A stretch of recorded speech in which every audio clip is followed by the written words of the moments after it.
katika mdahalo wa kielimu kati ya Mwalimu Francis Ndasha na Ustaz Kisedee Shabani. Na kuna mada ambazo zimechaguliwa ziko mbili kwa leo, ambayo kwa neema ya Mwenyezi Mungu na mimi tutaenda kuzimaliza vizuri, ingawa tumechelewa. Kwanza tukumlazi na samani sana kwa wote ambao mmengojea muda huu ambao ulikuwa ufanyike saa 4 kamili mpaka saa 11 jioni. Ya mada ya kwanza ni nani Muhammad alitumwa na nani? Hii ni mada imechaguliwa na upande wa Kristo, kwa Ndacha ataenda kuisimama nayo. Na mdahalo huu ni kati ya Mwalimu Ndacha na tena na Ustaz Kisedee Shabani. Kulingana na hii mada ambayo tumechagua upande wa Kristo, ataenda kuipandisha Ndacha kwa dakika 20. Bila kuchelewesha muda, Mwalimu Ndacha, nikuombe uchukue nafasi hii kupandisha mada hii. Karibu. Asante kwa muda ambao nimeweza kupata niweze kupeleka mada ya siku ya leo. Ingawa nilitarajia niweze kupata muda mwingi kwa sababu mada hii ni kubwa, ingawa kwa bahati mbaya walimu wa Kiislamu wakaja kwa kuchelewa.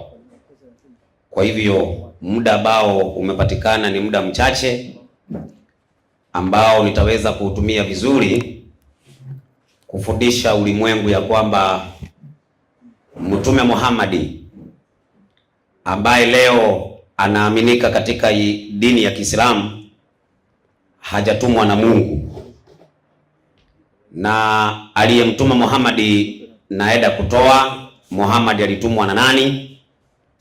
Kwa sababu leo Waislamu wanawekelea kwamba Muhammad alitumwa na Mungu.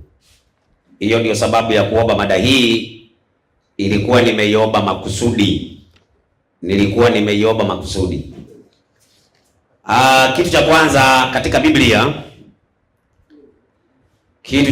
katika Biblia tumeruhusiwa kuwakataa manabii ambao Mungu hajawatuma. Na nikianza na andiko la Mathayo 7 mstari wa 15. Inasema Mathayo 7:15. Nasikia wanasema safi na wangoja. Twende. Jihadharini na manabii wa uongo. Jihadharini na manabii wa uongo. Watu wanaojia wamevaa mavazi ya kondoo. Lakini kwa ndani ni mbwa mwitu wakali. Subiri. Lengo langu katika kutoa mada hii ni kwamba tumehatarishwa, tumeonywa tujihadhari na manabii wa uongo. Manabii wa uongo ni wale ambao Mungu hajawatuma. Hao ndio wanaitwa manabii wa uongo. Na leo tutajua ya kwamba Muhammad ni nabii wa uongo tutakapojua ya kwamba Mungu hajamtuma, na tutoe aliyemtuma ama alitumwa na nani. Nisaidie 14:14 kitabu cha Yeremia. Sasa watu wengi leo wanategemea Qur'ani. Huwezi kuwa mwizi alafu wewe tukuhoji utuambie ati kwamba wewe mimi si mwizi. Inawezekanaje wakati wewe ndiye mwizi? Tunatafuta ushahidi kwako wakati tunakuhoji wewe ndiye mwizi, alafu tuje tukuulize wewe ni mwizi? Huwezi kutuambia wewe ni mwizi. Kwa hivyo hatuwezi kumtegemea Muhammad atueleze habari zake. Lazima tuangalie nje ya namna alivyopata utume wake, kado na hii Qur'ani, kwa sababu hii Qur'ani yeye mwenyewe anajitangaza mimi ni nabii nimetumwa na Mungu. Huo ni uongo. Soma msomaji kwanza. Inasemaje? Ndipo Bwana akaniambia, hao manabii wanatabiri uongo kwa jina langu. Mimi sikuwatuma wala sikufanyaje? Sikuamuru. Lakini wanakuja wakidai wametumwa na nani? Na Bwana, na Mungu. Lakini Mungu anasema sijawatuma, ni jina langu wanatumia, lakini mimi sijawatuma. Kwa mfano, nisaidie Qur'ani 13:43. Leo Muhammad mwenyewe anajishuhudia ya kuwa yeye ni mtume wa Mungu. hatuwezi kutegemea ushahidi wake. Tunapomchunguza yeye, lazima tuangalie sehemu ambaye yeye mwenyewe tutamjua kwamba hajatumwa na Mungu, kado na yeye mwenyewe. Soma msomaji. Inasemaje? Na wanasema waliokufuru. Sasa hapa Muhammad wanasema waliokufuru, wewe si mtume. Wewe si mtume. Sema Mwenyezi Mungu anatosha kuwa shahidi baina yangu na baina yetu. Hapa kuna ujaja usiposikiliza kwa makini. Hapa tunaambiwa Muhammad ni kama anaongea na mtu mwingine ambaye anamwambia sema. Sasa kama anamwambia sema, inatakikana huyo mtu aseme, waambie wewe ni nabii, wewe umetumwa na Mungu. Lakini maneno haya yana ujaja wa Muhammad, sio Mungu. Soma msomaji, maliza. Inasema Sema Mwenyezi Mungu anatosha kuwa shahidi baina yangu na baina yenu, kwamba kuwa mimi ni mtume. Si kuwa wewe ni mtume, kuwa mimi ni mtume. Sasa hapo hakuna mwingine anayesema Muhammad ni mtume, ni yeye mwenyewe anasema ati Mungu ni shahidi yake ya kwamba yeye ni mtume. Ni yeye anajisemea mimi ni mtume. Hayo maneno ya Muhammad si ya kweli, ni ya uongo, kwa sababu hakuna mahali Mungu amewahi kumuongelesha Muhammad. Hakuna mahali, wala hakuna mahali Muhammad amewahi kusikia sauti ya Mungu. Na kwa sababu hajawahi kusikia sauti ya Mungu, ndio maana leo tunataka kujua aliyemtuma Muhammad ni nani. Hiyo ndio mada ya leo. Sasa katika Qur'ani 7:158 aya ambazo Waislamu leo wanazitegemea kuambia watu duniani ati ya kwamba Muhammad ametumwa na Mungu, ni maandiko ambaye Muhammad mwenyewe anadai.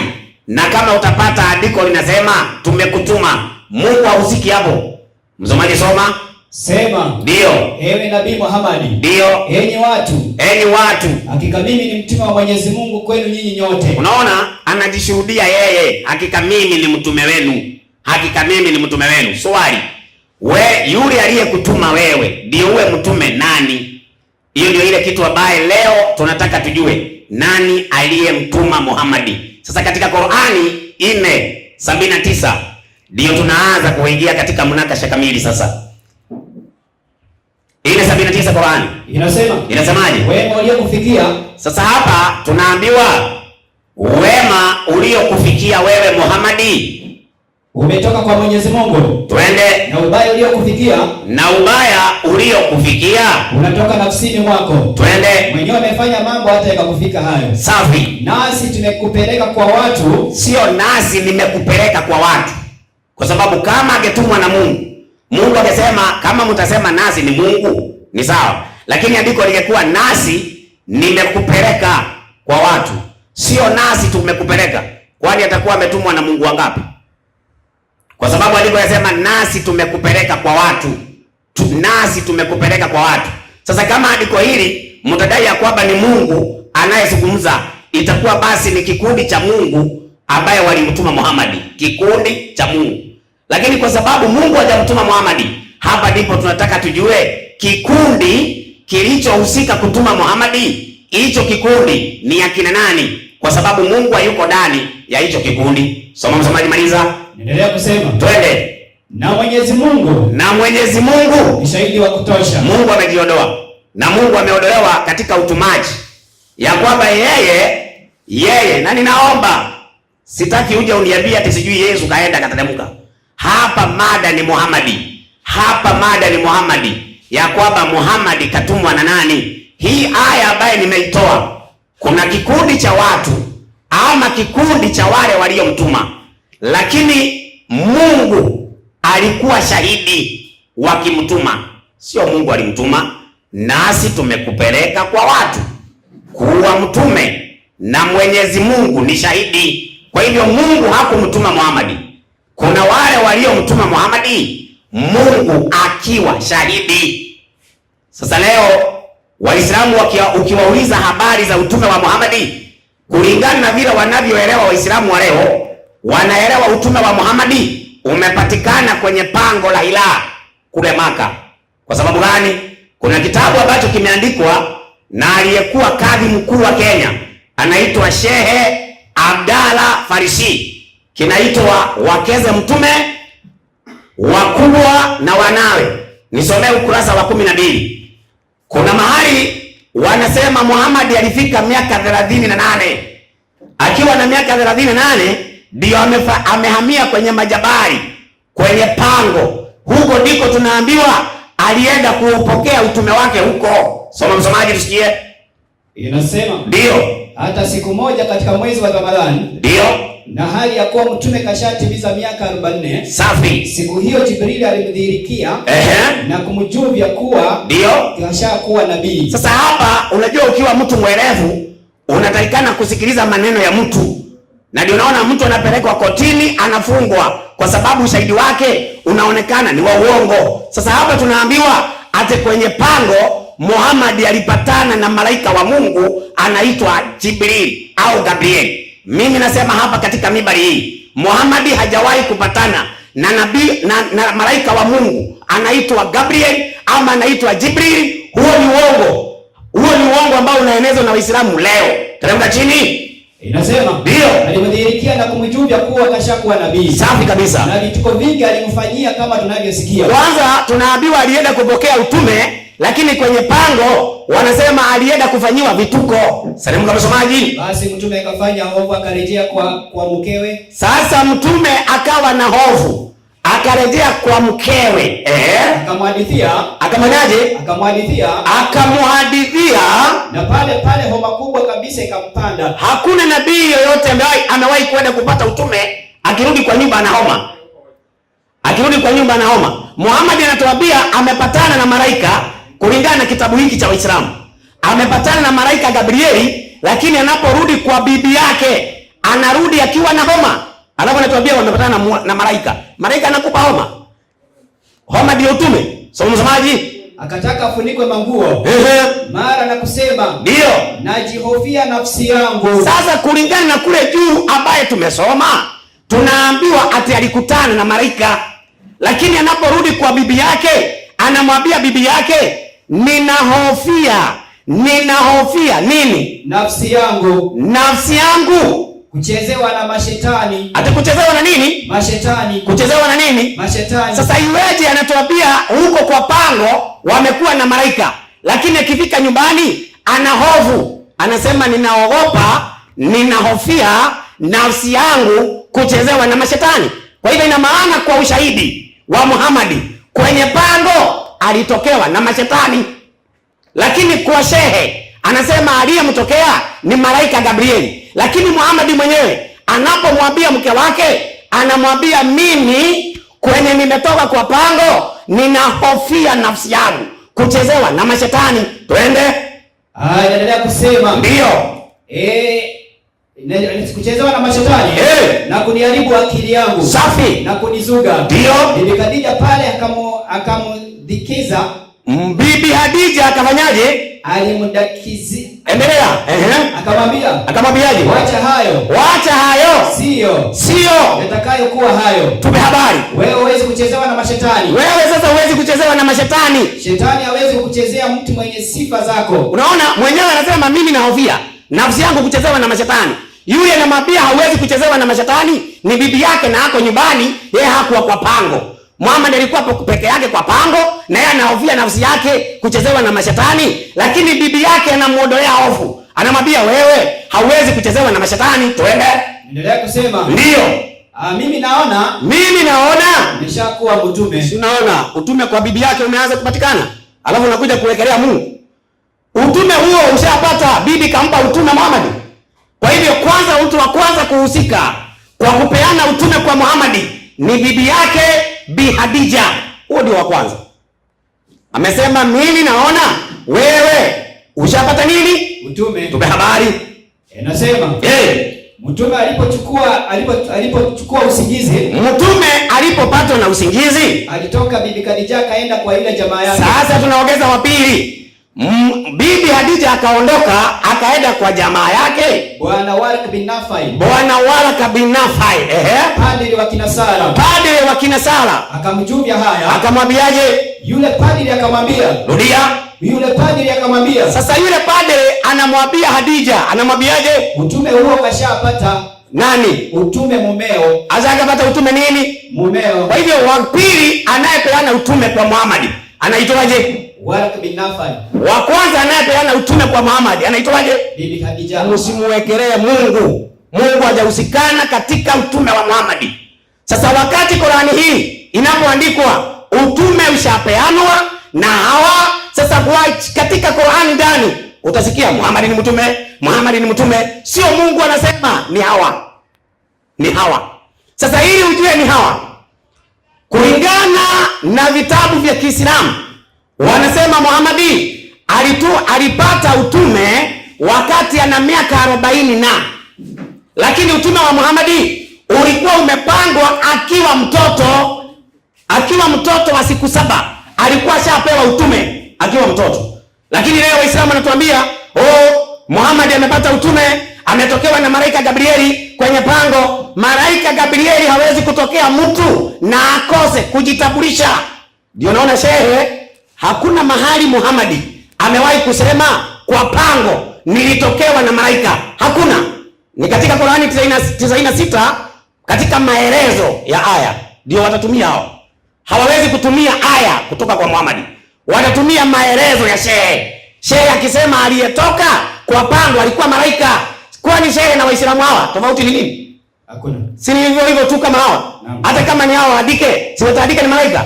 Lakini Muhammad mwenyewe kutoka kwa mdomo hajawahi kusema nilitokewa na malaika kwa pango. Alienda kwa bibi yake akamwambia ninahofia nafsi yangu kuchezewa na mashetani. Sasa tunauliza shehe, wewe ambaye umetafsiri Qur'ani hii tunatumia, Sheikh Abdallah Farisi, tuambie utume wa Muhammad ulipangwa lini na ulipeanwa lini? Nisaidie maisha ya Mtume Muhammad iliyoandikwa na Sheikh Abdallah Farisi ukurasa wa 5. Tupe habari.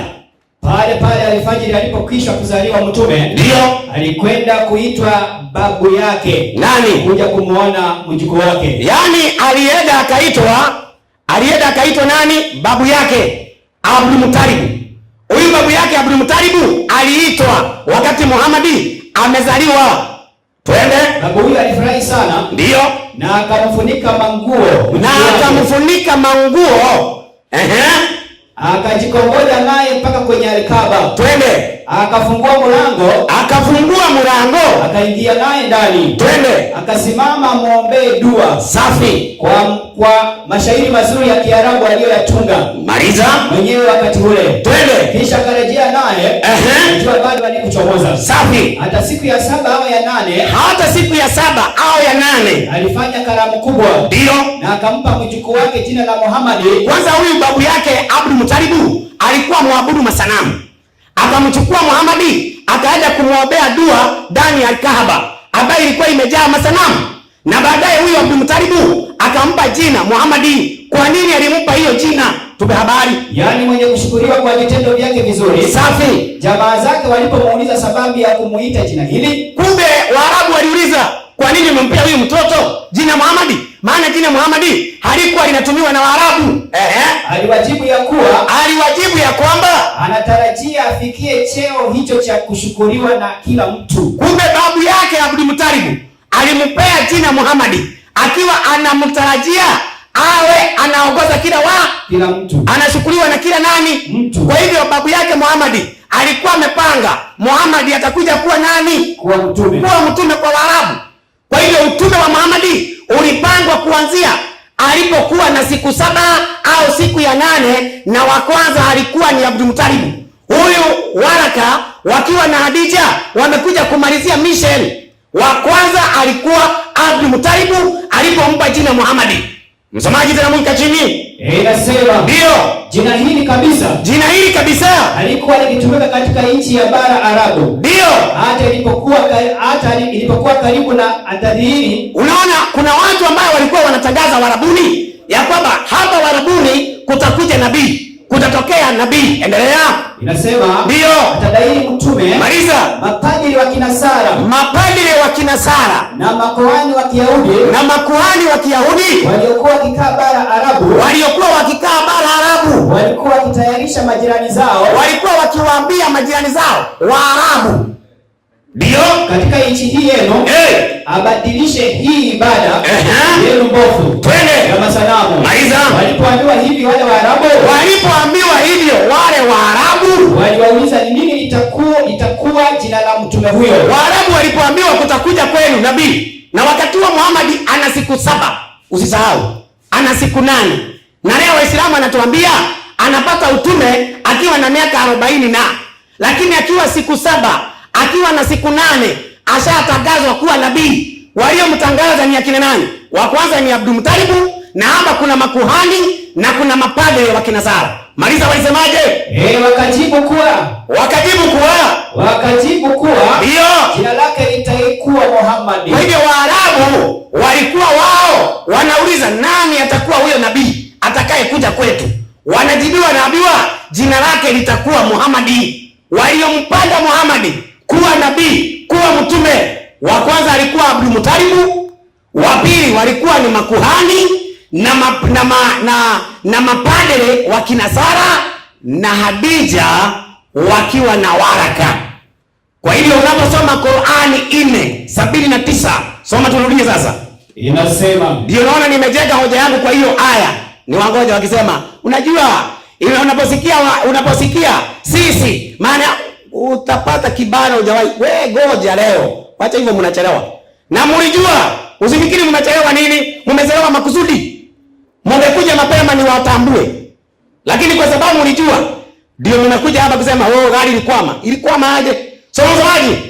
Wewe uliokufikia umetoka kwa Mwenyezi Mungu. Safi. Na ubaya uliokufikia unatoka nafsini mwako. Twende. Mwenyewe umefanya mambo hata yakakufika hayo. Ndio. Nasi tumekupeleka kwa watu. Kuwa mtume. Na Mwenyezi Mungu ni shahidi wa kutosha. Basi, kwa hivyo yule aliyemtuma Muhammad kulingana na mada yangu ya leo, ni nani aliyemtuma Muhammad? Wa kwanza wao nimewataja mpaka wa mwisho. Ninawasubiri mashehe.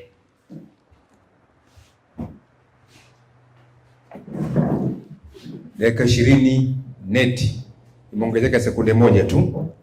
Sasa ni upande wa pili sasa kupandisha mada, na bila shaka wote wa Kristo mmesikia alichokisema Mwalimu Ndacha pamoja na Waislamu. Sasa nimpandishe Mwalimu Kisede kwa dakika 20.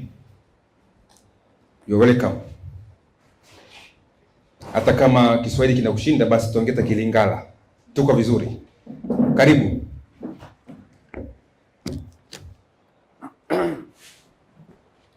Assalamu alaikum warahmatullahi wabarakatuh. Na ndugu zetu ambao si Waislamu, tunawatakia amani ya Mwenyezi Mungu iwe kwao. Kwanza namshukuru Mwenyezi Mungu Subhanahu wa Ta'ala ambaye katupa muda maalum wa kuweza kusimama na kufanya munakasha na ndugu zetu katika hali ya kuweza kuelekezana. Sala na salama zimwendee kiongozi wa umma, takaso la dunia, mwokozi wa ulimwengu, ambaye ndiye mbora wa viumbe vyote. Huingii peponi bila kupitia kwa kiongozi wa umma, Bwana Mtume Muhammad, bwana wa mitume wote, akiwemo Isa ambaye ndiye Yesu wanavyomuita ndugu zetu. Mada ambayo imepangwa kwa siku ya leo kutokana na munakasha wa mimi na ndugu yangu Ndacha. Mada ya kwanza, Mtume Muhammad katumwa na nani? Hiyo ndiyo mada ya kwanza, na amezungumza mada hiyo kwa dakika 20. Cha kwanza, kabla mimi sijaongea, nampa pole nikisema masikini. Pole sana ndugu yangu. Yaani nilikuwa sifikirii kama Ndacha leo ataongea hivi kama mtoto. Unaona alivyokuwa ameongea katika mitandao, nitakomesha Uislamu naenda kuzika. Ndio hivi. Ndio ya kuzika Uislamu hivi. Huruma sana kwa kweli. Mtu mwenye elimu hawezi kuzungumza hivi. Nadhani kwamba kuna hoja ya kimsingi ambayo utazungumzia itikise dunia, itikise Afrika, uthibitisho bayana kwamba Muhammad si mtume, lakini unakuja na dhana Waraka kampa utume. Sijui kaza wa kaza. Wapi Waraka amempa utume anakuambia tangu leo wewe nakupa utume? Wapi Khadija amemwambia tangu leo mimi nakupa utume? Wapi? Alafu kitu cha ajabu, kwa kutaka kujifungia fungia, unaanza kata. Kweli tumechelewa, na sababu ya kuchelewa ipo, kila mtu anajua. Tulikuja na gari, iliingia kwenye mchanga ikazama. Leo unakataa kwamba hapana? Yaani inamaanisha kuchelewa kwetu ndio hoja unataka kupelekea watu kama tuliokopa. Sasa kama tuliokopa, kwa nini basi tumekuja? Kwa nini basi tumekuja? Tumekuja. Vile vile mvua imenyesha. Ina maana mvua kunyesha ndio unapata hoja wewe. Waliokopa. Sasa kama tungekuja si ndio ungetumaliza? Tungekunya maji kweli? Kiufupi cha kwanza alichozungumza ndugu yangu, kila kitu, kila point ya muhimu nimeiandika hapa. Hakuna popote alikotoa ndacha inayothibitisha Muhammadi hakutumwa na Mungu. Hakuna popote. Uwe ni Mkristo bila ushabiki, unavyomsikia bila ushabiki, ukafanya ukaguzi wa hiki anachokiongelea na kile alichotoa. Ametoa baadhi ya watu wanamshuhudia Bwana Mtume Muhammadi, wanamkubalia Bwana Mtume Muhammadi, hakika wewe ni mtume. Yani wanamshuhudia, wanamthibitisha kwamba wewe ni mtume. Hawampi utume, bali wanamkubali na kumtabiria kwamba wewe ni mtume wa Mungu. Hicho tu ndicho kinachomshangaza. Lakini cha kumshangaza zaidi ambacho walisahau, sio waraka tu ndio mwenyewe alimtambua Bwana Mtume Muhammadi kabla ya utume. Sio Khadija mwenyewe ndio alimtambua Bwana Mtume Muhammadi kabla ya utume. Hata waraka alimtambua, Bahira alimtambua, hata miti na minyama, milima ilimtambua mtume ni Muhammadi, ni mtume wa Allah, mtume wa walimwengu kabla hajapata utume. Sasa ukipata kwenye jiwe inamtambua Mtume Muhammad, utauliza tena, kumbe jiwe ndio ilimtuma Muhammad. Sio, unaona kama unaongea vitu vya hovyo.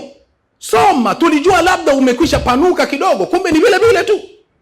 Hauna mada nyingine ambayo unayo muhimu ambayo unajua kama uishaga jianda. Muhammad alitumwa na nani? Waisha kukomesha, lakini mpaka leo Muhammad alitumwa na nani? Leta mada mpya, hiyo ishaga ongelewa, ushafundishwa, kaa kimya, leta mada nyingine ambayo hujasoma wakufundishe. Sasa mimi nataka kwenda katika moja baada nyingine. Ya kwanza umesema mtume alitumwa na nani? Ndio mada ukatangaza, ukatoa 7:15.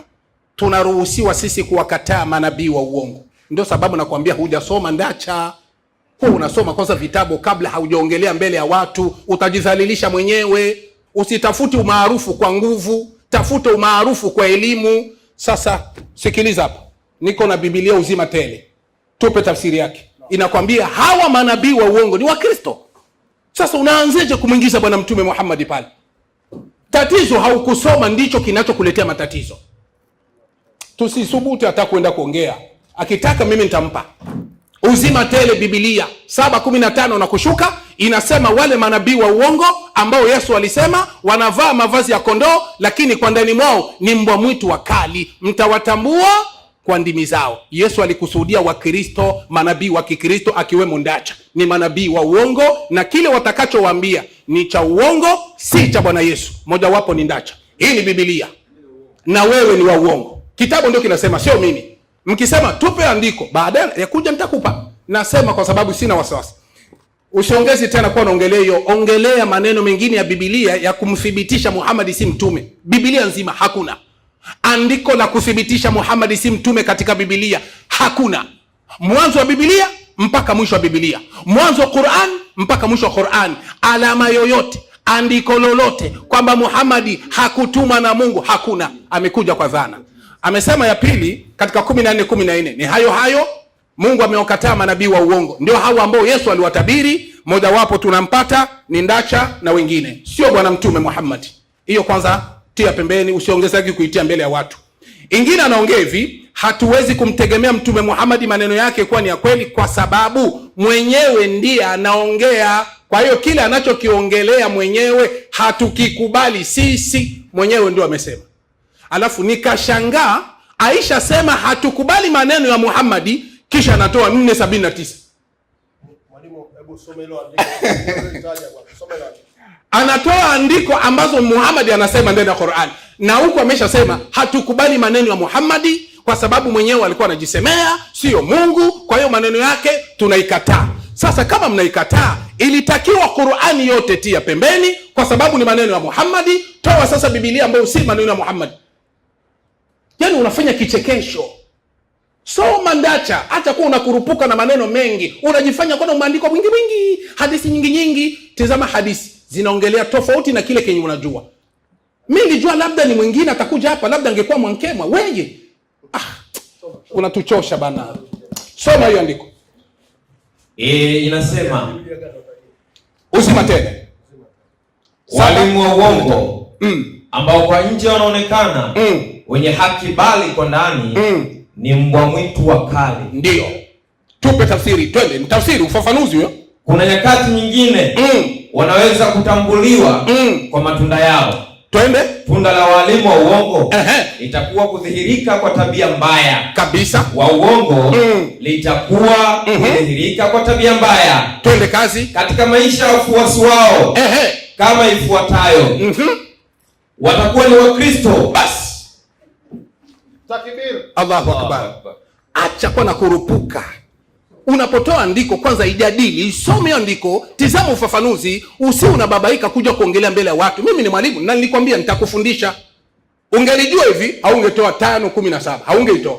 Lakini kwa kuwa haujafanya utafiti, ndio maana haujui. Na kuhusu manabii wa uongo, mimi ni Bwana wa kukufundisha kila vipengele. Nitakupa kila kipengele. Yaani ukikurupuka tu kuja manabii wa uongo, basi nitakuonesha nani fundi wa kuhubiria manabii wa uongo. Najiamini kwa hilo. Yaani nitakuosha. Tunakwenda katika la pili. Ameongelea kwamba Qur'ani 13:43 amejishuhudia mwenyewe siye Mungu, na ndio maana nimekwambia haungetoa Qur'ani. Kama unajua Muhammad kajishuhudia mwenyewe, usigusi Qur'ani, kwa sababu mwesha kataa kwamba simuamini Muhammad kwa maneno yake, kwa sababu mwenyewe ndio anajisemea ndani ya Qur'ani sio Mungu. Kama ni Muhammad anajisemea ndani ya Qur'ani, muache sasa, usigusi Qur'ani. Lakini la ajabu unagusa Qur'ani ili utafute jawabu ya hoja zako. Kama unagusa Qur'ani, maana yake unajipiga kipasi kwa neno ulilotanguliza, mwenyewe unajifuruga. Na kitu cha pili, umesahau kama ulisema kama mwenyewe Muhammad ndio aliyejisemea ndani ya Qur'ani, unakuja kutupa tena 4:79 inasema uwema uliokufika unakufika kwa wema wako, na ubaya uliokufika ni kutokana na kile ulichokifanya, sisi tumekutuma. Ukasema hii sisi sio tena Muhammad. Huko ulisema Muhammad mwenyewe ndio anasema ndani ya Qur'an. Tena unatupa andiko kuna watu ndio wanasema. Tutakuelewa vipi? Hauna msimamo wa kile unachokiongea. Wewe unatuonesha watu ndio wanampa Muhammad utume, bimaana wao ndio wanasema sio tena Muhammad. Na huko unasema Muhammad mwenyewe ndio anasema ndani ya Qur'an, hatumwamini. Sasa hawa sisi ni wanani tena? Unasema ni waraka. Dakika 10 Asante. Sasa kama ni waraka, sasa mbona ulisema Muhammad ndio anasema? Kumbe na waraka naye anasema ndani ya Qur'an. Tunashindwa, tutakuelewa vipi? Sasa la ajabu, ili nikuoneshe kama wewe unaongelea pumba, vitu ambavyo hujui, inabidi nikutengeneze. Nataka kwenda sawa na akili yako, ili nithibitishe kinaga ubaga watizamaji wetu kama ndacha hajui, ni kukurupuka tu maneno mitandani. Mimi hatari, hamna lolote. Sasa naenda sawa na akili yake. Amesema 7:79 waraka na Khadija ndio sisi, ikiwa na maana ndio anampa utume, si ndivyo alivyosema? Nataka nende sawa na akili yake. Qur'ani 4:164.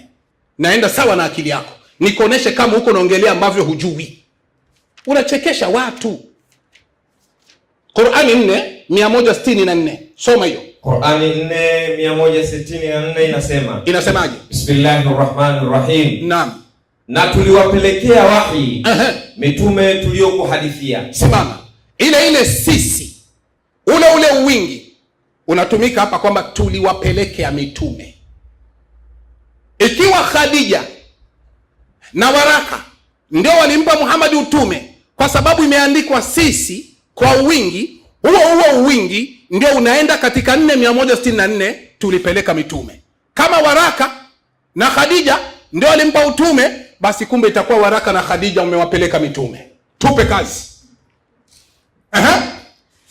Na tuliwapelekea wahi mitume tuliokuhadithia habari zao. Unaona, ule wingi ulipeleka mitume, ulifunulia mitume tuliokupa habari zako. Habari zao tulikupa wewe Muhammad. Twende kazi. Zamani na mitume ambao hatukuhadithia habari zao. Twende kazi. Na Mwenyezi Mungu akamsemeza Musa. Tuendelee. Tuache kwanza. Tuendelee. Naam. Na Mwenyezi Mungu akamsemesha Musa. Imekwisha eh? Sasa manabii wote walitumwa na sisi kwa hoja uliotoa, kwa kwenda na akili yako. Ulisema sisi ni Khadija na Waraka. Kumbe Khadija na Waraka kwa mujibu wa sisi basi watakuwa ndio waliwatuma mitume. Ukisoma 287 Qur'an, hata Isa Yesu katumwa na sisi. Ina maana Waraka na Khadija wamemtuma Yesu. Hivi kweli utakuwa na hoja? Hakuna hoja. Ulitakiwa ulete uthibitisho Muhammadi hakutumwa na Mungu, lakini tangu naanza mpaka mwisho hakuna kitu kama hicho. Hiyo ni hoja na kuachia hapo. Njoo utuambie hii sisi imemtuma na Yesu. Je, ni Waraka na Khadija? Tunakwenda katika kipengele cha kufuata. Unasema 7158 Qur'an inasema hivi kwamba umesema kwamba kajisemea mwenyewe Muhammadi, sio Mungu ndio kasema. Soma 7158 Qur'an. Umesema uongo. Maneno unayoyasema umepachika ambavyo haviko kwenye 7154. Na ndio sababu Ndacha una matabia ambayo wewe unapokuwa unahubiri watu, maneno unayoyasema tofauti na kile kinachoandikwa. Alafu kuna jikakamua, mimi hatari. Si afadhali basi angekuwa mwingine? Hapana wewe. Soma hiyo andiko alisema kwamba ni Muhammad mwenyewe kasema. Soma 7158 Qur'an. 7158 Qur'ani inasema. Naam. Bismillahirrahmanirrahim. Naam. Sema, ewe Nabii Muhammad. Naam. Enyi watu, hakika mimi ni mtume wa Mwenyezi Mungu. Simama. Aya inaanza sema ewe Nabii Muhammadi. Ina maana msemaji hapa si Muhammadi, kuna yule ambaye anayemwambia aseme. Sasa wewe umepachika kwamba mwenye alikuwa anajisemea hapa ni Muhammad. Sasa kama ni Muhammad ndio atasema sema ewe Muhammad. Ndacha, una matatizo ndugu yangu. Malizia. Hakika mimi ni mtume wa Mwenyezi Mungu. Nashukuru sana mwenyekiti kwa hekima yako. Kutokana na pirika za mtandao za umeme, basi umeniongezea dakika 2. Ubarikiwe. Kama tulivyokuwa tunaongea, kipengele ambacho nilikuwa nimefikia, nilikuwa namwambia Ndacha ndugu yangu, ni jamaa yangu. Mjadala wetu hauwezi ukatuletea uadui. Hapana. Tunaruhusiwa na vitabu vyote kufanya mjadala. Inategemea sasa na elimu ya mtu. Sasa ushauri ambao mimi nitamwambia Ndacha, kwanza akae asome, ima aende awaulize wenzake. Kwa sababu tunaonaga mipito ya wenzake wa Kristo, mapasta wenzake, namna wanavyokuwa wanapeleka mada. Anaongelea kitu unasikia kweli hoja hii. Hata kama utakuja kumjibu na kumfunza, lakini unasikia kweli hoja inaeleweka hata akilini. Lakini hoja zote za Ndacha zinakuaga chini. Yaani mtu mwenye anamshabikia Ndacha kwamba ameongea kitu ni ambaye hajasoma wala hajui. Ndio vitu kama hivi. Kwa hiyo ninamshauri akae awe anasoma, ajifunze kwa wenzake, au aende muulize ngalau Mwankemwa. Mwankemwa ni mwalimu mzuri, anamfundishaga Ndacha vizuri na anamuikaza chini kweli, na watu wanashuhudia kweli Mwankemwa ni mwalimu mzuri, anamkomesha Ndacha kabisa. Anamfundishaga. Na si Mwankemwa tu, walimu wengi tu. Kuna walimu ambao wanakuwa wanazungumza, unakutana alivyozungumza mada ile Ndacha akaizungumza, lakini unakutana elimu ya Ndacha iko chini sana kuliko ya yule aliyepeleka. Sasa ushauri wangu wa mapenzi na undugu, si kwa ubaya, Ikaa chini Ndacha, soma. Tena unakuja kunitafuta mimi si ndio nitakubomoa? Tafuta ambao bado. Hapana mimi. Na bahati nzuri Waislamu waisha kukomesha. Na mimi tena bado unanitafuta. Ukimaliza na mimi nikisha kukukomesha na kukufundisha, baada ya siku utaanza kusema namtafuta sijui nani. Ingelikuwa kuna elimu ungekuwa unatafuta walimu wa Kiislamu, lakini bahati mbaya uko chini sana. Hivi unavyoongelea ndio vinakushusha sana, na bado katika hatua ya pili. Tunamalizia kusema hivi, amesoma katika maisha ya Mtume Muhammad akisema hivi kwamba hakuna popote ambako Mtume Muhammad mwenyewe alisema kwamba nimetokewa na malaika. Alisema hakusema? Alisema kabisa. Hakuna popote. Ndio sababu nakwambia Ndacha, ikaa chini usome. Usi unakurupuka vitu ambavyo haujui, utajidhalilisha na umaarufu hautafuti kwa nguvu. Sasa hiki kitu unachokifanya hiki itasababisha hata mafadhili wako wakukimbie. Soma sasa, tusomee hiyo maisha ya Mtume Muhammad. Tusomee kitabu Maisha ya Mtume Muhammad alikosoma yeye, ukurasa wa 9.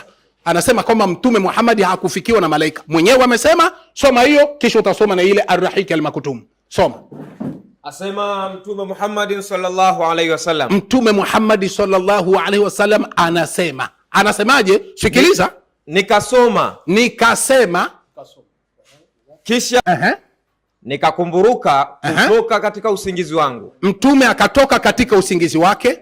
Nikaona kwamba moyoni mwangu mumeandikwa maneno hayo. Nikaona moyoni mwangu kumeandikwa maneno haya. Nikatoka hata nilipofika nusu ya jabali nateremka. Ndiyo. Nilisikia sauti ikitoka mbinguni ikisema, mimi Muhammadi nikasikia sauti inatoka mbinguni ikisema, ewe Muhammad, ewe Muhammadi, ewe Muhammad, ewe Muhammadi, wewe ni mtume wa Mwenyezi Mungu. Wewe ni mtume wa Mwenyezi Mungu. Na mimi ni nani? Ni Jibril. Jibril. Maneno ya Mtume Muhammad mwenyewe. Soma Ar-Rahiq al-Maktum ukurasa wa 104. Ongezea hilo. Msikilize bwana Mtume Muhammad. Kashuhudia nimetokewa na malaika Jibril. Sana. Inna lillahi wa inna ilahi rajiun. Soma hiyo ukurasa wa 104. Mimi Muhammad nilitoka nikiwa nalikusudia jambo hilo. Ikiwa nakusudia jambo hilo mpaka nilipokuwa katikati ya jabali. Nilisikia sauti kutoka mbinguni ikisema, ewe Muhammad, ewe Muhammad, ewe Muhammad, ewe Muhammad, wewe ni mjumbe wa Mwenyezi Mungu. Wewe ni mjumbe wa Mwenyezi Mungu. Na mimi nani? Na mimi nani? Ni Jibril alayhi salam. Bas, Mtume kasema. Tukimalizia katika maneno yake, amesema kwamba babu yake Muhammadi alimpa Muhammadi jina.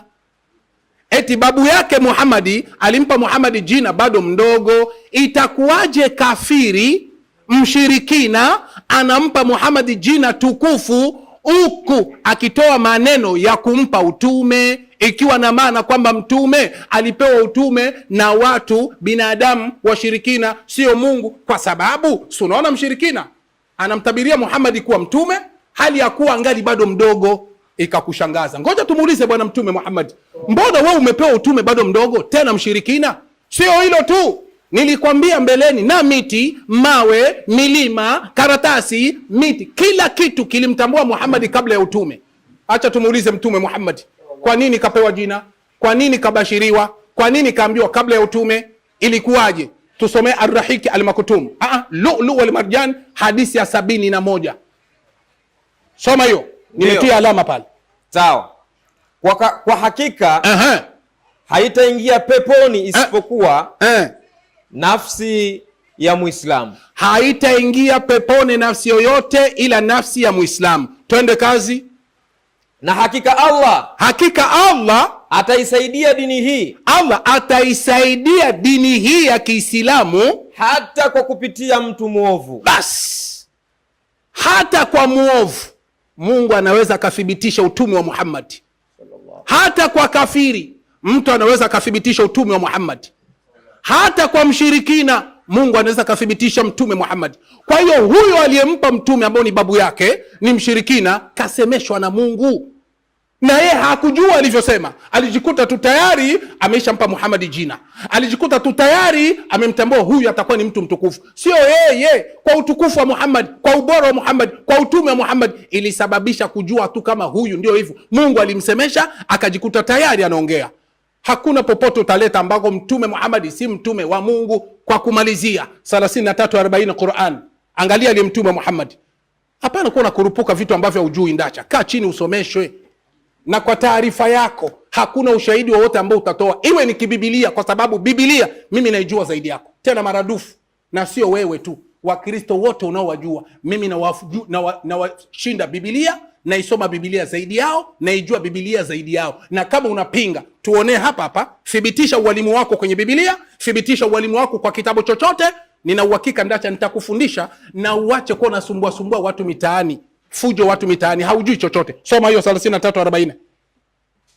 33:40 Qur'ani inasemaje? Inasemaje? Bismillahirrahmanirrahim. Naam. Muhammad si baba wa yoyote katika wanaume wenu. Kwa nini? Bali yeye ni mtume wa Mungu. Basi yeye ni mtume wa Mungu.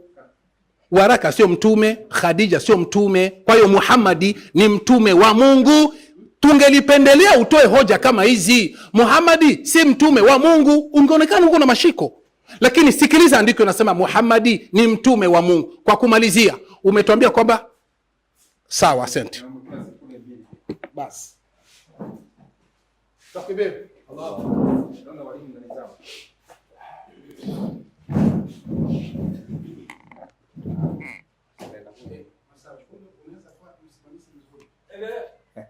hizi sasa nini? Hizi? Okay, sawa sawa. Haya, jamani, habari zenu? Nafikiri mali nayo vizuri Nimeona Mwalimu Kisaidee Shabani ameungana Mwankemwa kumkabili Ndacha. Haya. Sasa dakika 20 zimeisha. Tunaingia dakika 10. Sababu ni mada ya upande wa Kristo na Kisaidee anaijibu. Wakristo tumeattack, Waislamu wamefanyaje? Wamejibu. Kwamba ni nani kamtuma Muhammadi? Au Muhammadi ametumwa na nani? Ndacha karibu dakika 10. Na ningeomba wasomaji hapa huku na huku, sababu tunatumia hizo mic zingine zi chache za kufika huko, mtume sauti kubwa. Nikupa najaribu kusikia sauti, niona kidogo umesoma ikasikika Sasa ongeza kidogo kiumeume. Kile mnakula sana wali, sauti ndogo. Mla ugali deme. Ongeza sauti kwa wasomaji ili tuipate vizuri hapa. Basi Mungu awabariki. Karibuni. Dakika 10. Kwanza kitu ya kwanza mimi ni masikitiko makubwa na ninasikitika sana kwa sababu kitu ya kwanza ambaye nimeona kwa mwalimu wa Kiislamu ni kujipiga kifua. Ni kujipiga kifua na kujidai ya kwamba yeye anajua. Kitu ya kwamba nitakupa ni salamu. Nisaidie kitabu kinaitwa Methali 27 mstari wa 2. Ndugu yangu, usijipige kifua. Ukitaka kusifiwa, ngojea watu wengine wakusifu. Lakini wewe mwenyewe unajisifu kwa mdomo wako na unajipea kikombe, wakati ya kwamba hoja nilizokuwekea hapa haujadhubutu kugusa hata kitabu kimoja nilichokisoma. Kama ungekuwa wewe ni mwalimu kweli, vitabu nilivyovisoma hapa ungeguza. Lakini wewe umeacha hoja zangu kama zimesimama vile vile. Na kitu kingine ambacho niambie ulimwengu ambao unasikiliza, Kisaidee hakukuwa na hoja katika mada. Aligojea hoja zangu ndio apate maneno ya kusema. Kama mumesikia kitu mpya ametoa, niambieni. Yale maneno yangu niliyoyasema ndio amekuja kuyarudia. Kwa hivyo una kitu. Kwa hivyo ina maana ya kwamba mimi ni mwalimu wako, nimekufunza. Kwa maana isipokuwa ni maneno niliyoyasema, ungesema nini wewe? Ungebaki bubu. Soma msomaji. Alafu kuna kitabu ambao umesoma hapo, sijui Biblia gani, ukaikata nusu. Tena ukasoma hiyo Biblia umesoma, ifungue hiyo 7:15. Maelezo yake umekata nusu. Wewe umesoma tu hapo ukasema kwa Kristo ukakata. Huko mbele kwa nini hukusoma? Soma msomaji. Inasema, ndio, mwingine na akusifu wala si kinywa chako mwenyewe. Sasa kitu cha kwanza, wewe hoja ambaye kidogo nimeona kidogo umejaribu ni maisha ya Mtume Muhammadi. Wewe maboko, wacha maneno. Kwanza wachana huu, mimi niko hapa, wewe nyamaza bwana. Wewe unaona kama nilikuwa naongea? Tafadhali mwenyekiti, ondoa huyu hapa. Unaongea sinasikie wewe. Sioni mimi unanisumbua. Tafadhali. Wacha anyamaze. Wewe kaa hapo nyamaze. Sasa kitu ya kwanza ambaye nimeona ni ya kwamba kuna kitabu cha maisha ya mtume alichokisoma ambacho kinasema ya kwamba sauti ilitoka mbinguni alafu ikamwambia Muhammadi, wewe ni mtume. Hiyo sauti iliyotoka mbinguni akasema kulingana na kitabu ya kwamba sauti hiyo ilikuwa ya malaika Gabrieli, haikuwa ya Mungu. Lakini mimi nilikuwa nimehoji kwenye pango, kwenye Waislamu anatuambia Muhammadi alipata utume. Alijishuhudia mwenyewe kwa bibi yake ya kwamba anahofia nafsi yake kuchezewa na mashetani. Ungetuambia ni mashetani gani hawa waliokuwa na Muhammadi kwa pango? Sasa wewe umekuja ukakubaliana na mimi, lakini ukatoa kitabu kingine kusema mbinguni kulitoka sauti. Mimi sikuwa nimehoji huko. Kama wewe ungekuwa mwalimu kweli, ungehoji kwa pango. Maana vitabu nilivyovisoma viliongelea kwa pango. Alafu nikawa nimetoa hoja ya kwamba Muhamadi alipokuwa na mtoto wa miaka 7 alitangazwa mtume na alitangazwa mtume na babu yake Abdulmutalibu, na Abdulmutalibu akampa jina Muhamadi akiwa ametarajia jina hilo litakuwa la mtume. Sasa Abdulmutalibu alikuwa nabii, ndio ampe Muhamadi jina la atakuwa mtume. Ndio nikakwambia Abdulmutalibu wakiwa na Waraka, wakiwa na Hadija, wakiwa na mapadre, ndio waliokuwa wamempa Muhamadi utume. Ujafuja. Wewe umekuja kujipiga kifua, sijui Mwakemwa. Kama Mwakemwa amekushida hoja, kwa nini bado hujabatizwa? Kama umekuja kumsifia Mwakemwa kweli ana hoja, mbona ubabeke Muislamu? Wewe ni unafiki. Na unaongea mbele ya watu vitu kama hiyo. Ate sasa unataka umusifie Mkristo mwenzangu. Si afadhali hata ungemsifia Sule ama usifie Mazinge. Sasa unasifia Mwakemwa. Mwakemwa ni Muislamu. Ona hawa watu bure kabisa. Sasa kulingana na Qur'ani 4:79, kwa sababu sauti ya msomaji inakosa kufika hapa vizuri. Katika Qur'ani 4:79 nikaijegea hoja ya kwamba Muhamadi anaabiwa, si anasema, anaabiwa. Mimi maneno ya Muhamadi ndio nilisema ni yake, ndio siwezi kutumia. Lakini kwenye Qur'ani kuna wengine wanasema, hiyo ndio nikatumia. Lakini Muhamadi kusema mimi ni mtume, ndio nasema ni uogo. Kwa sababu hakuna mahali Mungu amewahi kumtokea Muhamadi. Sasa nikasema wale wanasema wewe tumekupeleka kwa watu kuwa mtume. Nikasema hao ndio ambao nimewatoa watu 5. Na wewe umekubaliana kwa sababu umesema hata wale waovu ara anawatumia kusema Muhammad ni mtume. Utapiga. Na unaona unacheka kicheko cha aibu. Badala ulie, sasa unaona acha nicheke kwa sababu siwezi lia. Lia mpu, acha kucheka kicheko ya aibu. Lia tu tujue ya kwamba ushapata aibu. Kwa sababu mada imekulemea. Mimi nidhani ya kwamba hata huyu Kesede sasa umetumia muda mwingi kujisifu. Wakati kuna hoja nimekuachia. Sasa yende katika kitabu kile, nipe hiyo kitabu. Al-Haq al-Maktum. Sasa unaniambia kwamba ati Muhammad kule aliobiwa na malaika. Hapa leta kwa sababu ya hapa kuna maneno yanasema hivi. Huyo ndiye Namus. Yule ambaye anamwambia Muhammad ametokewa na Namus. Mjumbe ambaye Mwenyezi Mungu alimuleta kwa Musa na kwa Isa. Yule ambaye anasema maneno haya ni Waraka. Kwa hivyo Waraka ndiye anasema ati Namusi alitumwa kwa Musa, ati Namusi alitumwa kwa Yesu. Naomba ushahidi hapa. Kuna mtu anaitwa Namusi amewahi enda kwa Musa. Naomba ushahidi hapa. Kuna mtu anaitwa Namusi amewahi enda kwa Isa. Haya ni maneno yenu na Waraka. Kuja buza kama kidume ndio kitabu nimeweka hapa. Nimejeka hoja hapa. Muhammad hakuna mahali ametumwa na Mungu. Na nikasema ushahidi ambao leo tunautoa ati ya kwamba Muhammad anadai ametumwa na Mungu ni yeye anajisemea. Alafu natoa andiko la uongo ati ya kwamba Muhammad anasema mimi si baba wa yoyote. Kwani Kasim baba yake nani? Kasim atamuita nani baba? Si Muhammad yake na mtoto kijana anaitwa Kasim. Alafu natuambia ati Muhammad si baba wa yoyote. Kasim baba yake nani? Mnadanganywa kabisa na mnadanganyika. Na mnadhani ya kwamba mna elimu.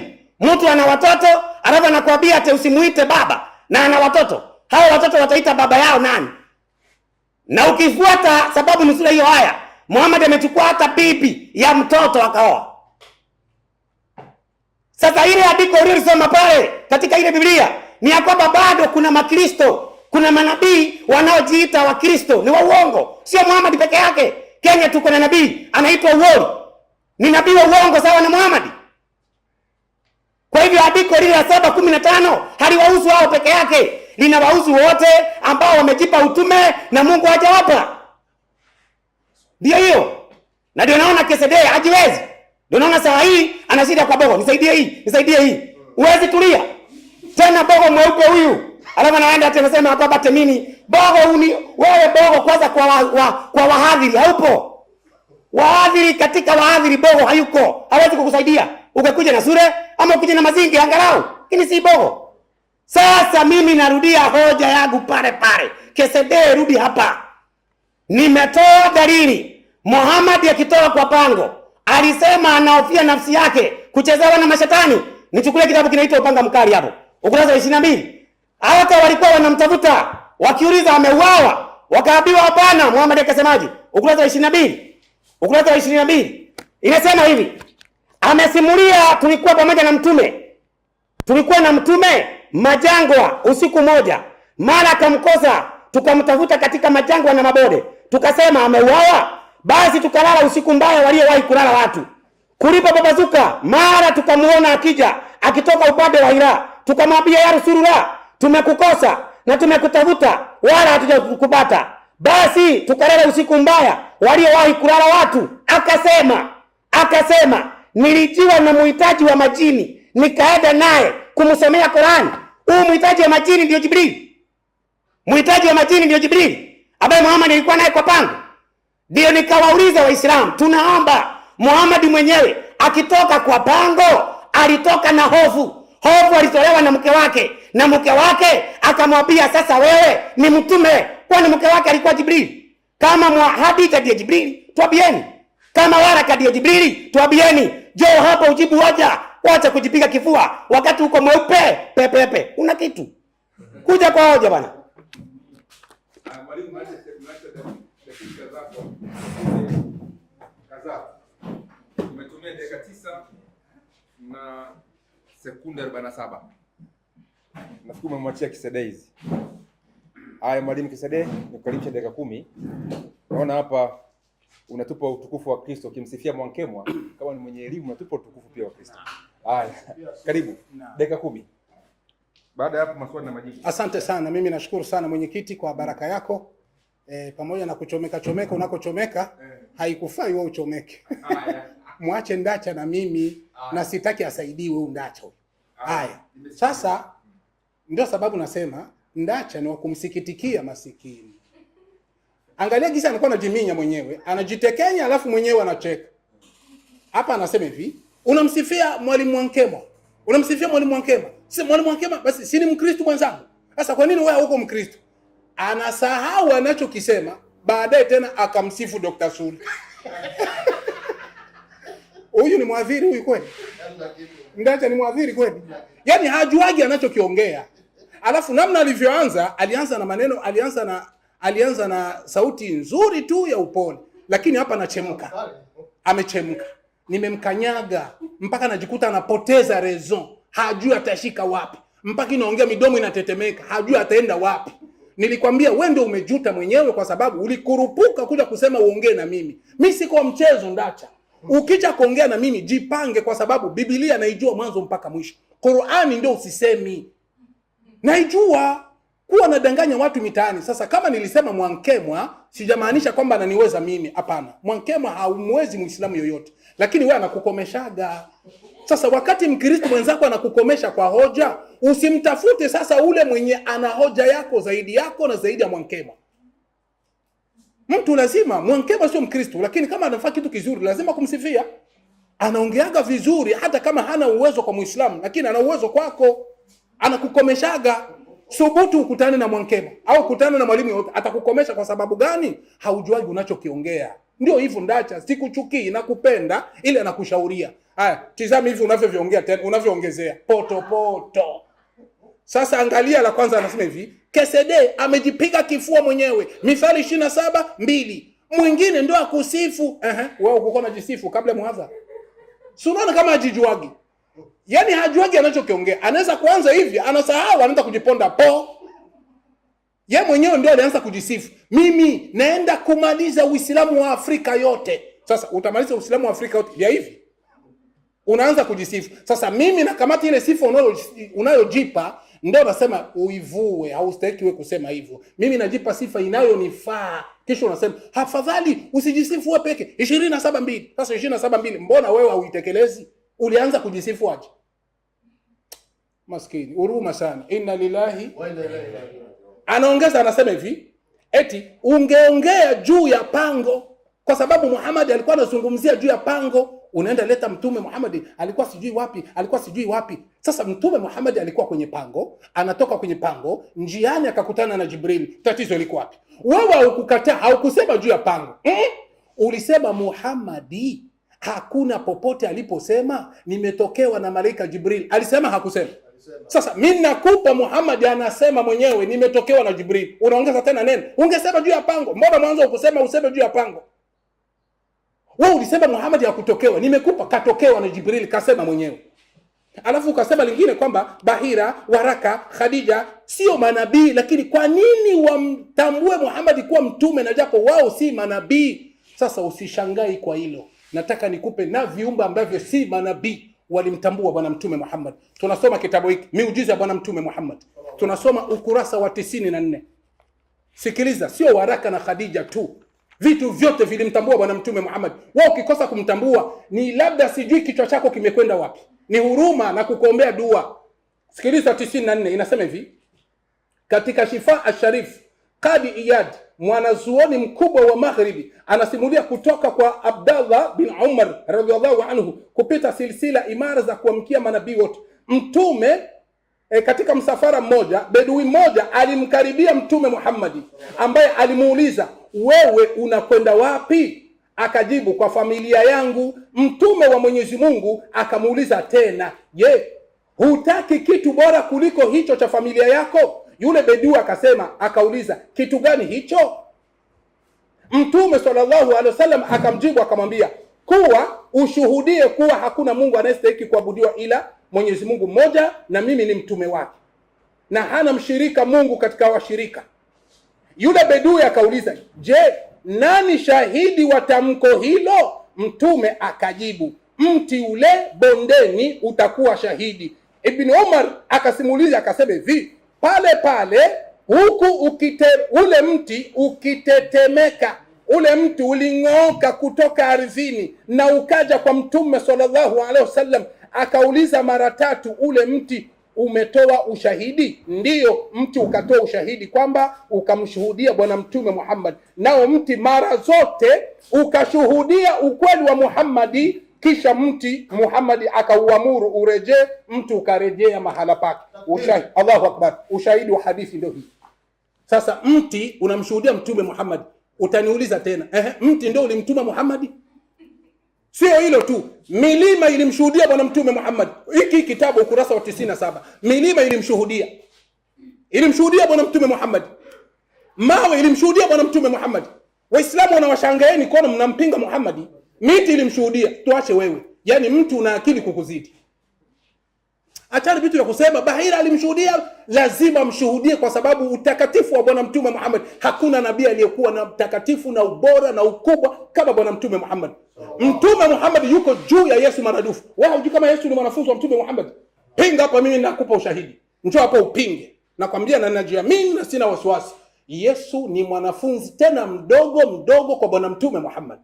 Naisema kwa sababu najiamini. Njoo hapa uje useme kasede mwongo, nije hapa nikukomoe. Kingine akaongelea akasema kwamba Mungu aongee na Muhammad aseme mimi, isiwe sisi, kwa sababu sisi nimewahesabu ni Bahira sijui nani 5. Kwa nini hakuna sehemu yoyote Mungu alisema mimi kama mimi, ionekane anaongea na mmoja? Nataka nikupe ushahidi, siko nyingi. Nakupa ya kwanza 74:11 Qur'an. 74 Qur'ani 11. Uanze 10 mpaka 13. Fanya haraka.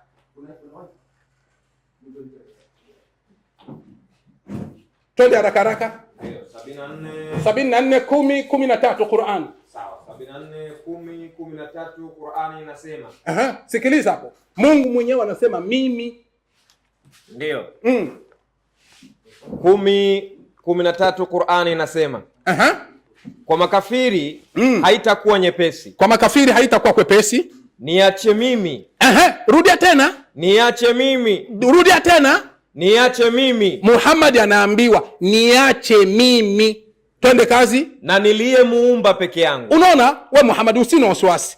hata kama wanakusumbua, niache mimi na niliyemuumba peke yangu. Mungu hapa anajipa sifa ya mimi, sio tena sisi. Ikiwa na maana kwamba kuna sehemu Mungu alikuwa akisema sisi, kuna sehemu Mungu alikuwa akisema mimi. Ni system tu ya kuongea.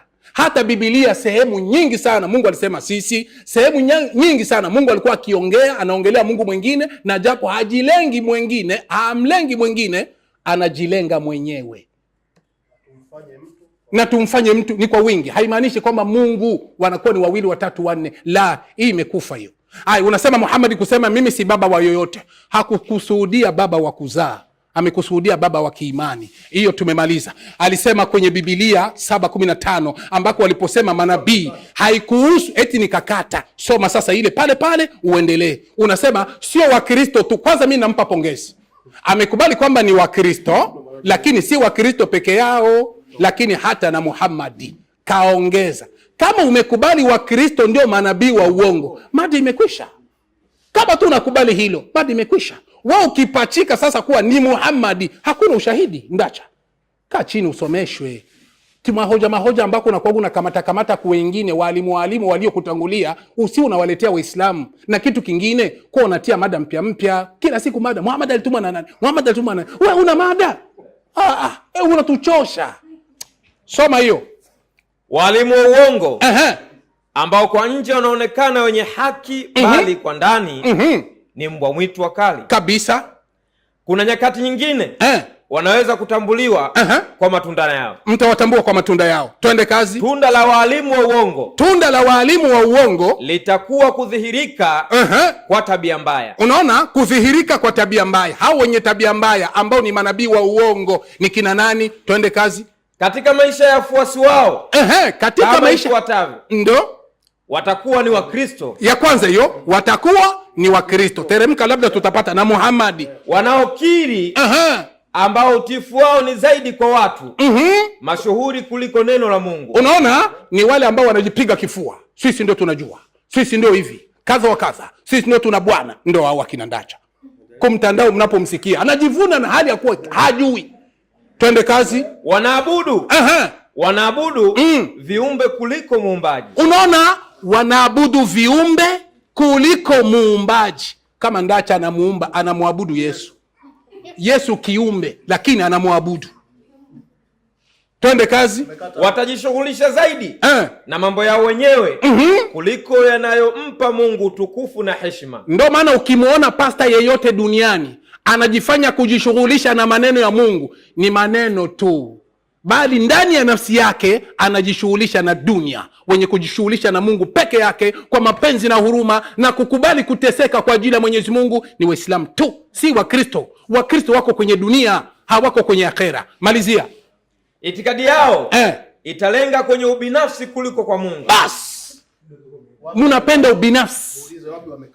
Hakuna nafasi wamekata hapo. Okay, Sadia amekata. Ulitaka kudanganya watu ili wajue kama nilichokiongea nilikata. Kuna vingine huko tumeendelea mpaka chini. Nimekata wapi?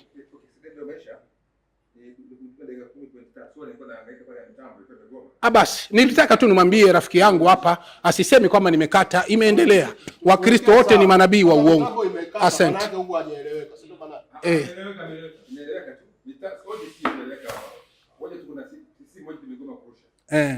Inawezekana muda umekwisha. Ni kweli. Masawe ni anasimamia vizuri, ni mwadilifu, isipokuwa alitaka kuongeza tu kalika kumchomekea.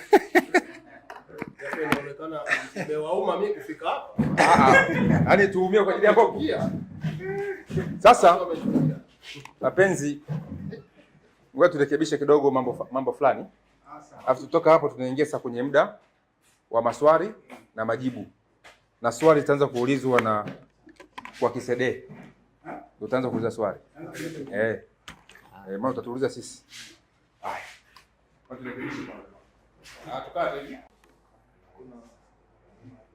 Okay, so tunaomba kumlazi Biblia Nuru ya Dunia pamoja na Jeff Masawe. Tulitoka hewani kwa sababu ya network kidogo. Kile mambo yashakaa sawa na lote lile mkiliona mtupigie simu tuweze kurekebisha ili muweze kufaidika. Wewe bila kuchelewa, naomba nitoe taratibu huu. Swali litaulizwa dakika 3 na litajibiwa dakika 5. ila kwa sababu tuna hii mada nimeona iko vizuri zaidi, natumia hekima hii. Baada ya dakika 3 kuuliza swali, tapojibiwa tena muuliza swali, atapata dakika ngapi? 3. Sawa? Alafu tena huyo atapata kujibu dakika ngapi? 5. Tumeona kulingana na hii mada tumeiona kidogo, tuipe nafasi. Ila nyongeza tuipe nafasi tu iweze kukaa vizuri. Si mnasemaje kwa kuwa? Haya, Kisede njoo, karibu dakika 3. Naam. Swali langu mimi ni ndogo tu. Mimi najua Ndacha akijibu hapa atakuwa amethibitisha mada yake kama alivyodai. Kwa sababu najuaga hawagi na mada zaidi ya 3. Mwana wa Mungu, Muhammad katuma na nani, majini ni Waislamu. Upangage ulete majini ni Waislamu. Alafu niombe mimi. Sasa swali langu ni ndogo ambayo itakuwa 287. Nataka hili alijibu bila uoga. Kwa sababu naona alianza kutatarika wakati alipomuona Mbogo. Kwa sababu Mbogo anamkomeshaga sana Ndacha. Alipomuona Mbogo anaanza kubabaika. Sasa usimuoni Mbogo. Wewe ona swali langu. Ona swali langu. Mbogo inaonekana mimi singekuleta. Juma alianza kuvurugana hapa kwa kukuona.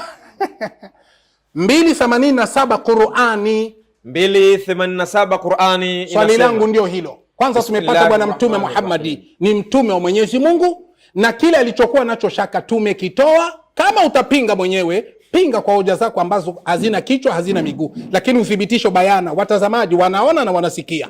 Lakini sasa tunaenda kwa akili yako, na ndiko ninakojengea swali. 287 Qur'ani. Na hakika tulimpa Musa kitabu. Unaona, ulisema sisi ni Waraka na Khadija na Bahira sijui na nani. Umefikisha ni 5.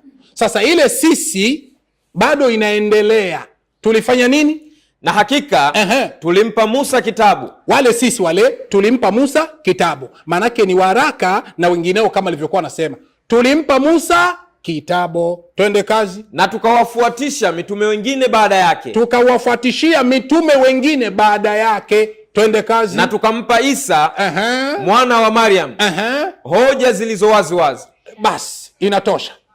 Tunapata kwamba Isa bin Maryam wenzetu wanamuita ni Yesu.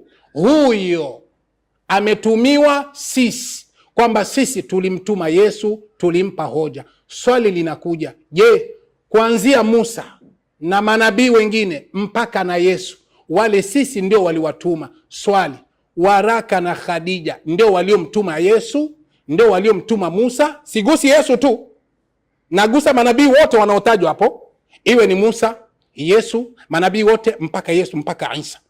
Tuliwatuma, tukawapa hoja zilizokuwa wazi. Swali, ikiwa waliompa Muhammad utume ni Waraka na Khadija, je, Waraka na Khadija ndio walimpa na Yesu utume? Ndio walimpa na Musa utume? Asante. Salamu alaikum.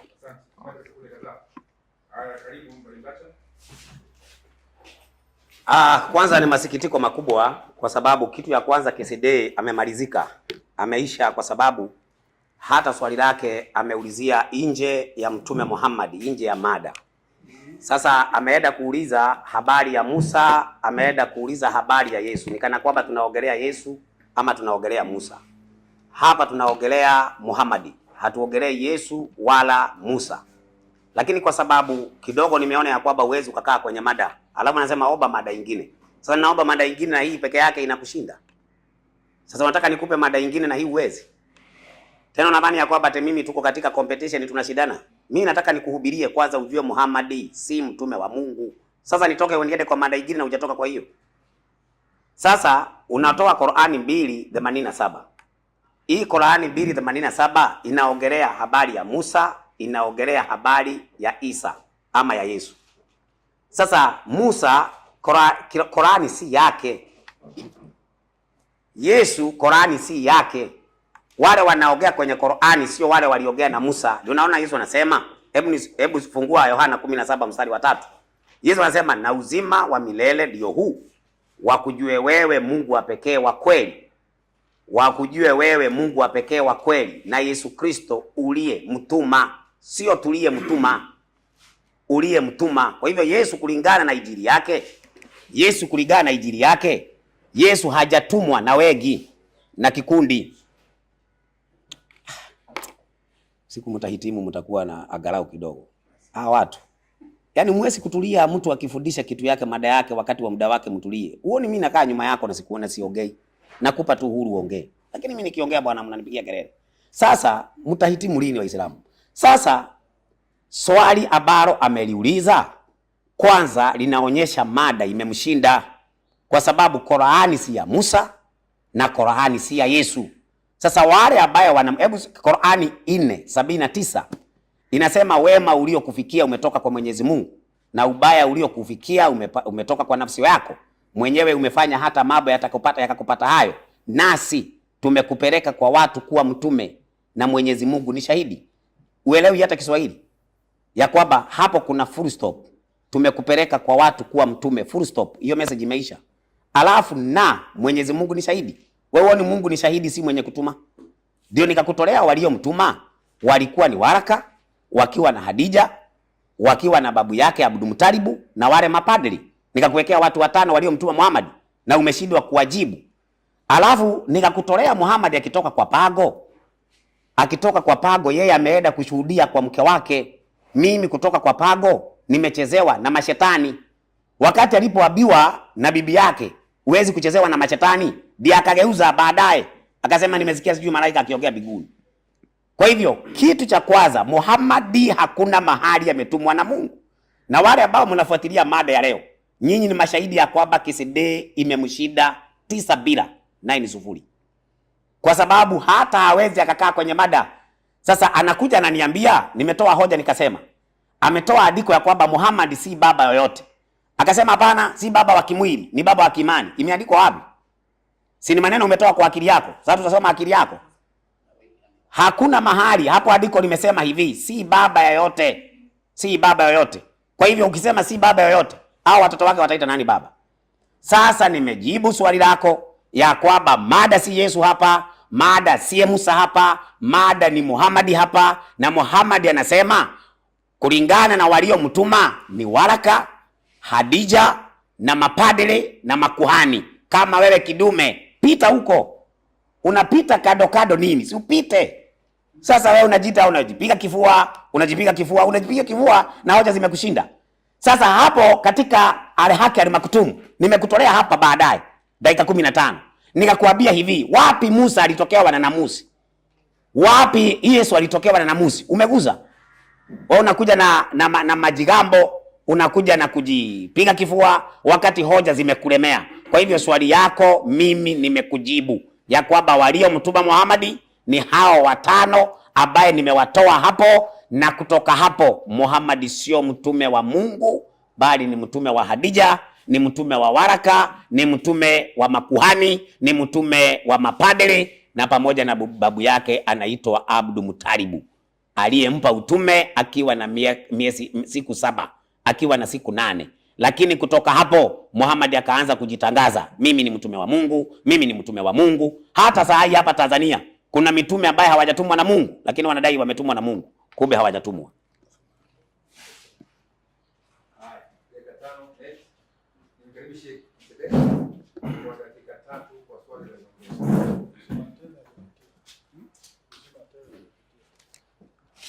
Naam, asante sana mwenyekiti. Nakupa pongezi kwa hekima yako. Ndacha amefika hapa anasema KCD kwanza mimi namsikitikia. Nimengoja masikitiko yako kwangu niyaone. Unikosoe kwa lile nililolisema. Nimekosa? La kwanza ulisema uongo kwamba nilikuwa nimekata sehemu alikosema Wakristo ni manabii wa uongo, nimekata sikuendelea, nikaponda. Nikaendelea mpaka mwisho. Umekuja hapa nikajua utapinga, nikaona haupingi. Maana yake unaashiria bana si Wakristo na mimi Ndacha tuko manabii wa uongo. Asante kwa hiyo baba. Ameitika kwa uwema, tena kwa upole. Ameashiria. Hilo kwanza anakupa pongezi kwa hilo.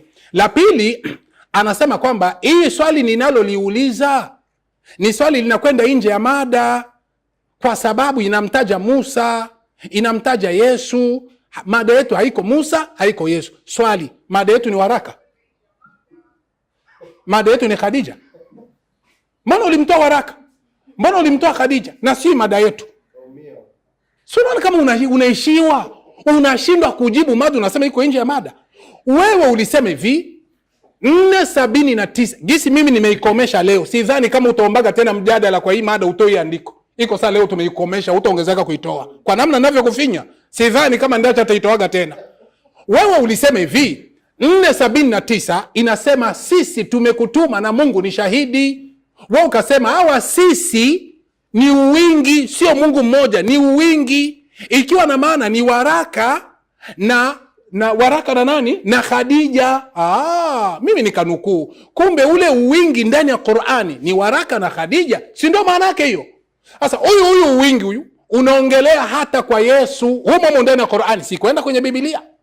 Hiyo Qur'ani ya Muhammad unaidai kwamba hakutumwa na Mungu. Ndio inasema hii sisi baada ya kuwa wameshamtuma Muhammad, wakamtuma na Yesu, walimtuma na Musa, walimtuma na Ibrahimu, manabii wote inatumika neno sisi. Basi ulisema sisi ni waraka na Khadija. Hiyo Qur'ani inazidi kuendelea, sisi tulimtuma na Yesu, tulimtuma na Musa. Jamani, hii ni Qur'ani, hii ni Biblia. Sio Biblia, ni Qur'ani tu ile ya Muhammad.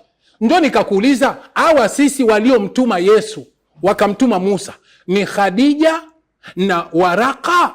Kama sio Khadija na waraka, maana yake wale sisi waliosema ni Mwenyezi Mungu peke yake. Kingine unasema Mungu alikuwa shahidi. Kwa maana Mungu akiwa shahidi atakuwa si yeye aliyetuma. 4:166 Qur'ani, malizia. 4:166 Qur'ani nasema lakini Mwenyezi Mungu anayashuhudia aliyokuteremshia kuwa ni haki. Unaona? Mungu anashuhudia, ni shahidi namna alivyokuteremshia Qur'ani. Kwa hiyo shahidi sikubabaishe. Mungu ni shahidi kwa kumpa Muhammad utume. Andiko inasema hiyo. Kingine unasema hivi, namusi. Wapi Musa akatokewa na namusi? Soma Ar-Rahiki Al-Maktum ukurasa wa 106. Hapo hapo. Ndiyo inasema mtakatifu mtakatifu ninaapa kwa yule ambaye nafsi ya waraka imo mikononi mwake. Twende kazi. Kwa hakika kajiwa na namusi. Basi kajiwa na namusi. Huyu Muhammadi amejiwa na namusi. Kwani namusi ni nani? Twende kazi. Malaika aliyetumwa kwa Musa. Basi kwa hiyo unaposikia namusi maana yake ni malaika, sio mtu. Unataka kuniambia Musa hakuteremkiwa na malaika? Sio malaika walimteremkia Musa?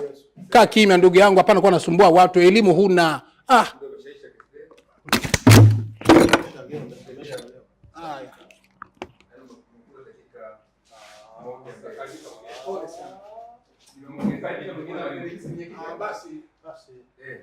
Utamuongezea yeye sasa maneno. Utamuongezea na yeye.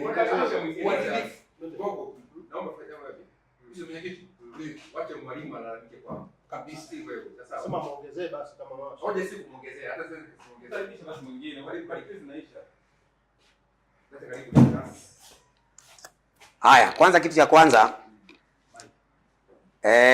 swali nimelijibu kwa sababu hajasema ya kwamba sijamjibu. Kile amefanya amekuja kulalamika.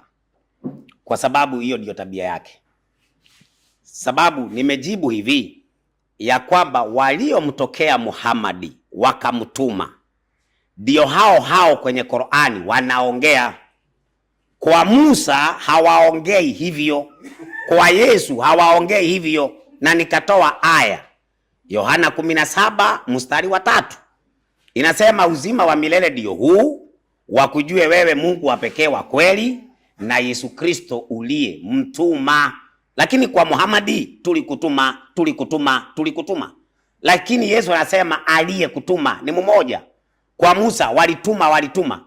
Sasa ni kitu gani kinakushida kuelewa hivyo? Sasa katika Qur'ani 4:79 isipokuwa mumejaa ubabe, kama mungekuwa mnataka kujifundisha katika hiyo aya peke yake, wacha kutoa aya nyingine ambaye iko tofauti na ile nimetoa. Aya ambaye nimeitoa iko na mkutadha. Mkutadha wake ni gani? Muhammad anaambiwa wema uliokufikia umetoka kwa Mwenyezi Mungu, na ubaya uliokufikia umetoka nafsini mwako mwenyewe, umefanya hata yakakupata hayo. Nasi tumekupeleka kwa watu kuwa mtume, na Mwenyezi Mungu ni shahidi. Nasi tumekupeleka kwa watu kuwa mtume na Mwenyezi Mungu ni shahidi. Inaitwa third party katika sentence. Ina maana nitawafundisha mpaka lugha.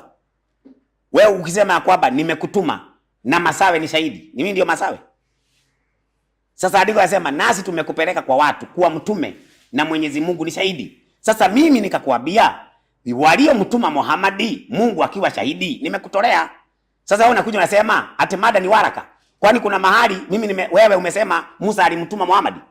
Mada ilikuwa Muhammad ametumwa na nani? Sasa wewe sababu ya kutoka kwa mada ukaenda kwa Musa. Ulikuwa unatoa Musa alimtuma Muhammad? Ulikuwa unatoa Isa alimtuma Muhammad? Mimi nimetoa waraka kwa sababu ni mada. Waraka alimtuma Muhammad. Hiyo limejenga hoja. Nimetoa Hadija alimtuma Muhammad. Sasa unasema nilimtoa aje wakati ndio mada? Sasa wewe mada ilikuwa Musa. Mada ilikuwa Yesu. Uoni mada imekushinda. Ukabaki tu kujipiga kifua. Lakini wale wanafuatilia, maana wana akili zao, wanajua mada ilishakulemea. Sasa katika hicho kitabu ulichokisoma, kinasema manabii wa uongo walio na tabia baya. Unaona? Sasa kwale ndio unaona katika 24 Mathayo inasema watatokea makristo wa uongo na manabii wa uongo. Sasa wale manabii wa uongo, kwa mfano leo, Muislamu yoyote leo, kwa sababu kuna Waislamu ambao wanaweka bomu, wanaenda kujilipua. Mnaita Waislamu wa kweli? Si mnasema wale ni Waislamu wa uongo? Sasa ina maana ya kwamba tukisema hawa Waislamu ni wa uongo, tunahusika Waislamu wote. Ni wale ambao wanajiita Wakristo na wana tabia baya, hao ni manabii wa uongo.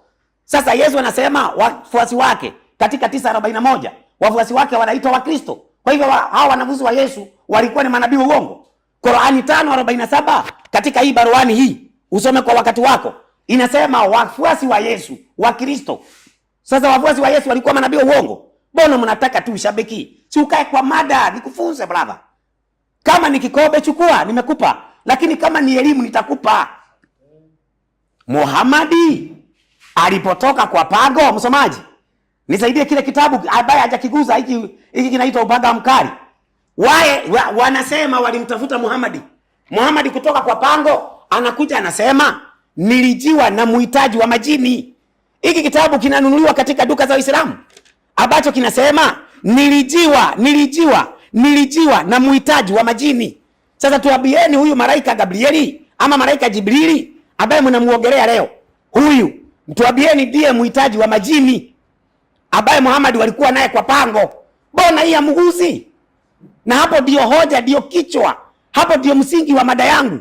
Mbona mnahepa hapo? Kama mngekuwa nyinyi ni vidume, kama mngekuwa nyinyi ni wasomi, mngekuwa mshapigana na mahali ambapo nimejenga hoja zangu. Sasa mnaacha tu. Nakuja wewe Dasha hujui kitu.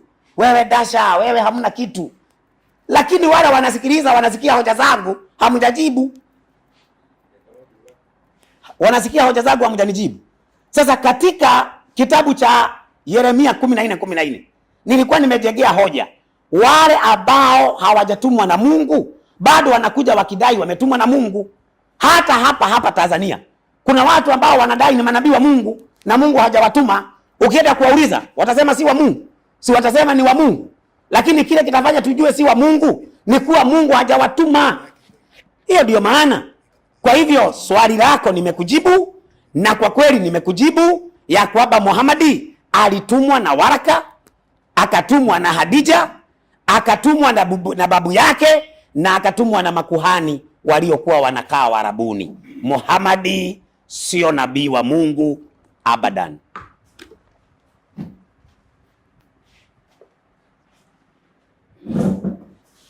Mewasha huko kwenye mixer.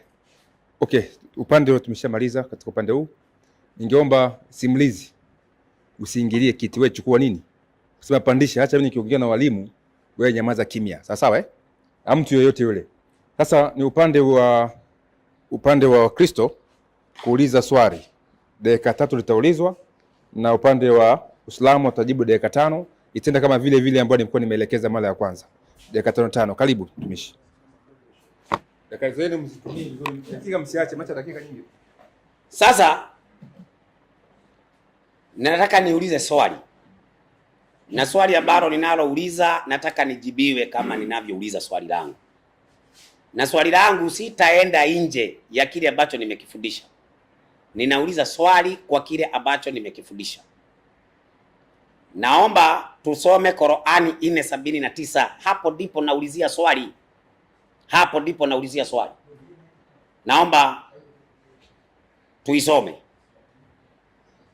katika Qur'ani 4:79, wema uliokufikia umetoka kwa Mwenyezi Mungu na ubaya uliokufikia umetoka nafsini mwako, mwenyewe umefanya hata yakakupata hayo, nasi tumekupeleka kwa watu kuwa mtume, nasi tumekupeleka kwa watu kuwa mtume, na Mwenyezi Mungu ni shahidi wa kutosha. Swali langu ndani ya mada, hawa waliompeleka Muhammadi kuwa mtume, Mungu akiwa shahidi, ni akina nani? Hapo hajasema ya kwamba Mungu amempeleka, imesema Mwenyezi Mungu ni shahidi. Mwenyezi Mungu ni shahidi. Ni shahidi wa nini? Sio kwamba ate mimi ni shahidi nikikutuma.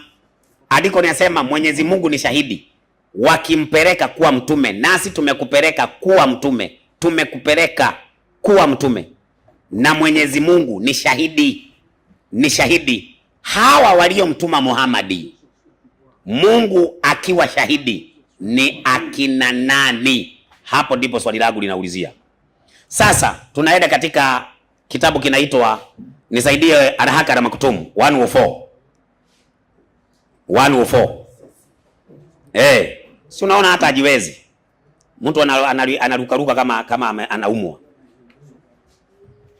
Haraka na Maktum 104 inasema. Alafu naweka kamera hapa, unaonyesha hawa watu na furugu zao hawa. Tuanzie hapa, huyu ndio Namusi ama Kadiri. Anzia hapo tu, hapa juu hapa. Hapa. Huyu ndiye Namusi, mjumbe ambaye Mwenyezi Mungu. Anzia juu kidogo, lakini kwa sababu ya muda. Wale ambao wanaogelea hapo, yule ambaye anaongea hapo ni nani? Ni Waraka. Ni Waraka anaongea. Sasa soma katika kipengele ya mwisho hapa, umalizie. Inasema ndio kipengele ya mwisho. Baada ya siku hiyo, Waraka hakuishi siku nyingi. Akafariki dunia na wahai ukasimama, ukakatika. Wahai ukakatika. Wahai unakatika baada ya Waraka kufa. Sasa uhusiano gani ulikuwa wa wahai na Waraka? Kwa sababu Waraka kufa, wahai unakatika. Kwa hivyo Waraka anasema wewe ni mtume. Waraka ndiye anamwambia wewe ni mtume, na Waraka hakuwa hata Muislamu. Kwa hivyo swali langu 4:79 Qur'ani, nasi tumekupeleka kwa watu kuwa mtume na Mwenyezi Mungu ni shahidi. Hawa waliompeleka Muhammad kuwa mtume, Mungu akiwa shahidi, ni akina nani? Naomba jibu.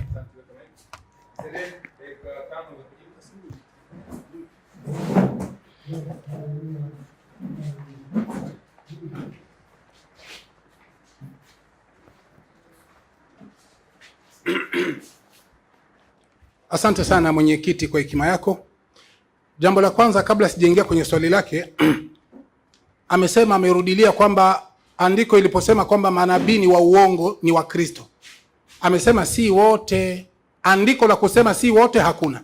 Hiyo ndio jambo la kwanza. Hakuna andiko lolote ambalo linasema wa Kristo si manabii wa uongo. Andiko hilo hakuna.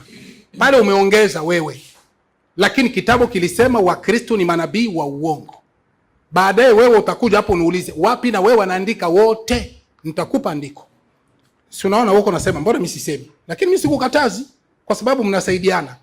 Kitu kingine umesema kwamba nilifikiwa na majini nikawasomea Qur'ani. Unashangaa. Mtume kufikiwa na majini, mtume akawasomea Qur'ani, inakushangaza. Ndio unataka kutengeneza tu vitu. Sio kama Muhammad ilitumwa na majini. Mathayo 4:1 inasemaje? Yesu alifikiwa na shetani na Yesu akamhubiria maneno ya Mungu. Luka 4:1-9 na Mathayo 4:1-9. Sio maana ya kuisoma, watu wote wanajua. Yesu alitokewa na shetani, shetani akataka ampe hoja zake za kumpoteza Yesu, na Yesu naye akampa hoja za kupinga ile maneno ya shetani, lakini alimhubiria maneno ya Mungu. Kilichotokewa Muhammad na kilichotokewa kwa Yesu sawa. Hiyo sio shida. Soma, usikuna kurupuka. Kingine umesema kwamba Kesede hakukataa kuwa sikumjibu. Nilisema hukunijibu kwa sababu wewe ulikuwa unaongelea kwamba eti mimi nilisema kwamba nimemgusa Yesu na hali mada si Yesu. Mimi sijagusa Yesu, nimegusa Qur'ani, kitabu cha Muhammad. Unasema sisi, na mimi nikaulizia sisi tumewatuma mitume, nikakwambia je, Khadija na Waraka ndio wamewatuma mitume? Ukashindwa. Kwa hiyo swali langu haukuweza kulijibu. Nakuja kwa swali lako. Unasema hivi, hawa waliompeleka mtume wanaosema sisi ni kina nani kama si Waraka na Khadija? Si ndio swali? Sawa. Sisi ni kina nani kama si Waraka na Khadija? Msomaji, tusomee Qur'ani 15:20 mpaka 21. Saleh Farsi. Kisha utatusomea asili ya uongofu. Ukurasa wa 221. Qur'ani hiyo. Tusomee Qur'ani 15:20-21. Sikiliza, hawa sisi ni kina nani? Ndacha mimi nitakufundisha. Qur'ani hujui, Biblia hujui. Yaani usi unathubutu kutanguliza maneno ya kujipiga kifua. Haujui kitu. Mimi ndio ningetakiwa nijipige kifua kwa kukwambia wewe acha kuwa unajipambania vya uongo. Soma hiyo. Qur'ani 15:20-21 inasema. Andika andiko hilo. Usiulizage tena hilo. Na tumekufanyieni humo vitu vya kuendesha maisha yenu. Unaona bana? Mungu anamwambia Bwana Mtume Muhammad, na tumekufanyieni. Ile sisi bado inatumika. Uwingi huo bado unatumika. Twende kazi. Na tumekufanyieni humo vitu vya kuendesha maisha yenu. Endelea. Na vya maisha ya wale ambao mume wamiliki, wala nyinyi sio wenye kuwaruzuku. Twende kazi. Waruzukaji wa hakika. Waruzukaji wa hakika ni sisi Mwenyezi Mungu. Unaona, pole pole. Waruzukaji, rudia tena. Waruzukaji. Yani wenye kuruzuku. Waruzukaji wa hakika ni sisi. Bas. Wenye kuruzuku watu, viumbe, kuwapa uhai, kuwapa uwezo ni sisi. Na yeye aliuliza, hii sisi ni nani kama si Waraka na Khadija? Malizia hiyo, sisi ni nani? Ni Mwenyezi Mungu. Mwenyezi Mungu. Allahu Akbar. Usiulizage tena hilo. Alafu kitu kingine anasema hivi, kuna manabii ambao hao manabii wakati Waraka na Khadija walipomwambia Mtume Muhammad haikumaanisha kama ni Mungu. Ndio maana Mungu alikuwa shahidi. Tusomee tafsiri yake 479 ufafanuzi wake katika asili ya uongofu. Tusomee pale ukurasa wa 221.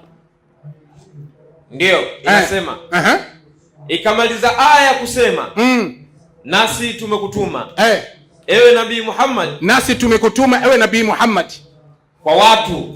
Hii ni 479.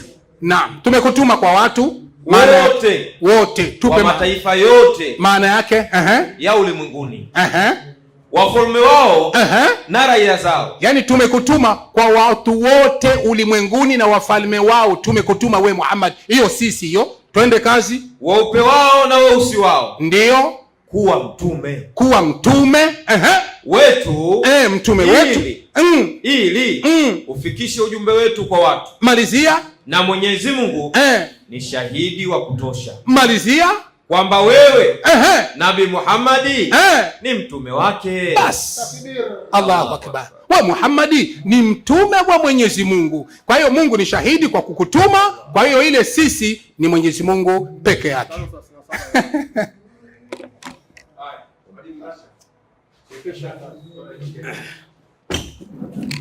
Bwana mwenyekiti, labda tuwe tunacheza mchezo wa karubadika, lakini ningeomba usikilize andiko nililolitoa na swali ambalo niliuliza. Kwa akili ya kisede, mahali popote pameandikwa sisi, anaenda analijibia swali ambalo nimeuliza. Sasa nitarudia aya, alafu na mimi nitoe mahali ingine inaitwa sisi, na mimi bado niseme bado ni hao. Soma Qur'ani 4:79. Soma tusikie. Wema uliokufikia umetoka kwa Mwenyezi Mungu. Kila aya iko na muktadha wake. Sikiliza muktadha wa andiko. Wacha kukurupuka tu. Soma msomaji, Na ubaya uliokufika umetoka nafsini mwako. Safi. Mwenyewe umefanya mambo hata yakakufika hayo. Twende. Nasi tumekupeleka kwa watu kuwa mtume. Hapo kuna nini? Kuna koma. Nasi tumekupeleka kwa watu kuwa mtume. Kuna nini hapo? Full stop. Kuna full stop, sio koma. Full stop ina maana ya kwamba hiyo statement imeisha. Tumekupeleka kwa watu 2 mstari wa 14. Na mimi wacha nikutafutie mahali nyingine imeandikwa sisi bado. Jibu swali yenye nimekuuliza.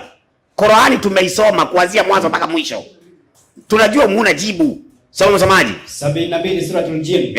Inasema 12. Ndio. Nasi tulijua ya kuwa hatuwezi kumshinda. Qur'ani 72:14. 14 anasema. Inasemaje? Nasi wamo miongoni mwetu walio silimu. Hapa pameandikwa jina gani? Nasi. Na yeye akatoa mahali pameandikwaje? Nasi. Sasa nikisema nasi hapo atakuwa ni nani? Kwenye hii Qur'ani. Kwenye hiyo aya ni majini. Naam. Kwa hivyo nikisema basi Muhammad alitumwa na majini, si nitakuwa nimetumia akili kama zake? Kabisa. Kwa sababu yeye akipata mahali imeitwa nasi, anasema ndio walituma nani? Na Mungu. Ndio walimtuma Muhammad kwa sababu iko nasi. Lakini muktadha wa aya niliyotoa iko na muktadha wake. Nasi tumekupeleka kwa watu kuwa mtume. Full stop.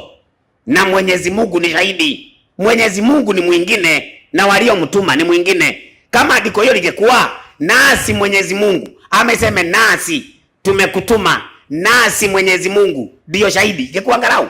Lakini sema tumekupeleka kwa watu kuwa mtume na Mwenyezi Mungu ni shahidi. Wenye kumpeleka ni wengine, lakini Mungu ni shahidi. Nikauliza, hawa walimpeleka kuwa mtume ni akina nani, Mungu akiwa shahidi? Ndio jibu swali.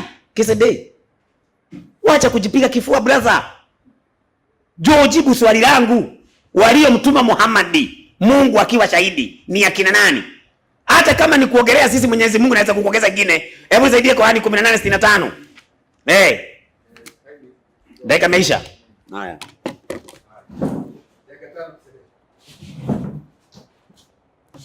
Ndacha, acha kujivika, acha kujifunikia, umeishiwa hoja. Kinachobakia kwa Ndacha ninachokiona, ndugu zangu watazamaji wote kwa jumla, yani ninasema kwa uhakika, siseme kwa ushabiki wala sisemi kwa vita ya mvutano. Uhakika wallahi, ninachokiona kwa Ndacha, anasikia tu aibu ya kusema jamani, nimeishiwa hoja. Ameishiwa hoja, anashindwa tu kuja kutamka jamani, nimeishiwa. Ni kuja tu kukakamia kuweza kufunika aibu yake, kwa sababu kile alichokuwa anatarajia na kutangaza naenda kuzima Uislamu kwa hoja hii, inakuja kutokea ni kinyume na hivyo, mpaka anachemka. Sasa anashindwa namna atakavyosema kwamba jamani, nimeishiwa hoja, basi tuanze mengine. Ndo anataka afunikie aibu. Ni aibu Ndacha. Jambo la kwanza, wewe umesema kwamba mimi nisijipige kifua, na hali ya kuwa sijipigi kifua. Mimi niko naongelea kufinya hoja zako za uongo unazopachika. 479 umeuliza ni wanani hao kama si Waraka na Khadija? Nimekupa 15:20-21 Qur'ani Saleh Farsi inasema sisi ni Mwenyezi Mungu. Hautosheki tu. Ulikuwa mtu wa kusema nimetosheka, kwa sababu majibu yangu inakwenda sawa na swali lako. Sisi ni wanani? Nimekupa andiko ni Mwenyezi Mungu. Lakini hautosheki. Unakuja kuongeza sasa. Mbona inasema nasi tulikutuma kuwa mtume point. Sasa hiyo point ndio inamaanisha nini? Ndio inamaanisha kama hawa sisi sio Mwenyezi Mungu. Sasa nataka nimkomeshe Ndacha. Ile 479 endelea mpaka 80. Itumalizie kabisa habari ya mimi na Ndacha, itumalizie kabisa, wala tusiwi tena na mkokotano. 479 usome na 80. Sawa. 479 alafu twende pale kwa majini alipotoa ya 72:14. Eti sisi ni majini. Tutaenda hapo hapo tuone wale majini wamesemaje. Twende kazi. Hiyo 479 inasema, twende haraka. Wema uliokufikia naam, umetoka kwa Mwenyezi Mungu. Naam. Na ubaya uliokufikia unatoka nafsini mwako. Point. Mwenyewe umefanya mambo hata yakakufika hayo. Twende kazi. Nasi hapo sasa. Nasi tumekupeleka kwa watu kuwa mtume na Mwenyezi Mungu ni shahidi wa kutosha. Sasa endelea tusikie sasa 80 najibu aje. Mwenye kumtii mtume. Unaona hapo inaendelea, mwenye kumtii mtume Muhammadi sallallahu alaihi wasallam. Mwenye kumtii mtume amemtii Mwenyezi Mungu. Unaona, anayemtii mtume anamtii Mwenyezi Mungu, sio amemtii Waraka na Khadija. Anamtii Mwenyezi Mungu. Kwa nini? Kwani anayoamrisha mtume, anayoyasema bwana mtume Muhammadi sallallahu alaihi wasallam yametoka kwa Mungu. Basi Allahu akbar. Nyenyekea, tulia. Kama unaishiwa hoja sema tu, si kwamba watakuua utabakia Ndacha, hautabadilika. Ameongezea neno, amesema kama Kesede anaongelea kuhusu sisi baada ya kujibiwa ndo anaongezea kaneno kaswali. Kama atasema sisi, hata nimpe ingine sisi. Mimi sikusema kila sisi. Ni mpaka maandiko iseme. Akatoa 72. Anasema hujapitia. Hiki akizungumzia utume kisomo hapa. Alikiweka anasema hujapitia. Kweli. Lazima tumfanzie haki. Soma hiyo haraka haraka. Eti sijakipitia. Akizungumzia utume. Soma hiyo. Sawa. Nilijiwa na mhitaji wa majini. Nikaenda naye nikawasomea Qur'ani. Anazungumzia mtume bora kuwasomea. Bas. Haiko utume. Hiyo imetosha. Alikuwa amepachika. Kapachika vya uongo. Ndio kisa anavyofanya kwenye mitandao. Twende sasa 72 aliposoma kwamba sisi, kumbe kila sisi ni Mwenyezi Mungu. Twende 72:14. Twende haraka haraka. Sawa. Surati Jin 14 inasema, aliposikia neno sisi ndo anataka kusema kumbe sisi ni majini. Ndio. Kisha uunganishe majini ndio alimtuma Muhammad. Weye. Kwenye Qur'ani huwezi ukapachika, walimu wapo. Qur'ani ndio kitabu chao, malizia hiyo. Ndio, 72:12 inasema. 14 anza 14 alikosoma yeye. 14 inasema. Nasi wamo miongoni mwetu waliosilimu na wamo miongoni mwetu wanaokengeuka. Haya, sasa rudia 12 sasa. Hao sisi ambao tunawapata ni majini. Twende kazi. 12 inasema nasi tulijua ya kuwa hatuwezi kumshinda Mwenyezi Mungu. Kumbe hawa majini kwa wingi wao wanajua kwamba hawawezi kumshinda nani? Mwenyezi Mungu. Ikiwa na maana kwamba kuna Mwenyezi Mungu na kuna manini tofauti. Kaa kimya wewe, hujui kitu. Piga makelele tu.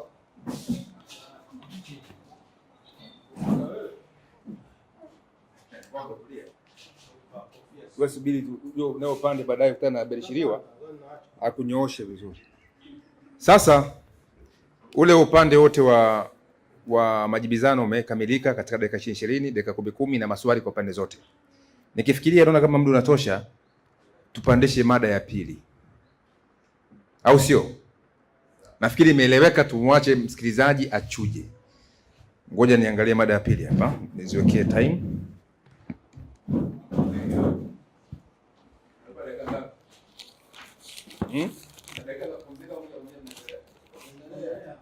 Tunaunganisha tu. Si mko sawa walimu? Mwalimu upande wa pili mko sawa? Tukikata tuambie watu tukane tuingie kwa mada ya pili. Okay.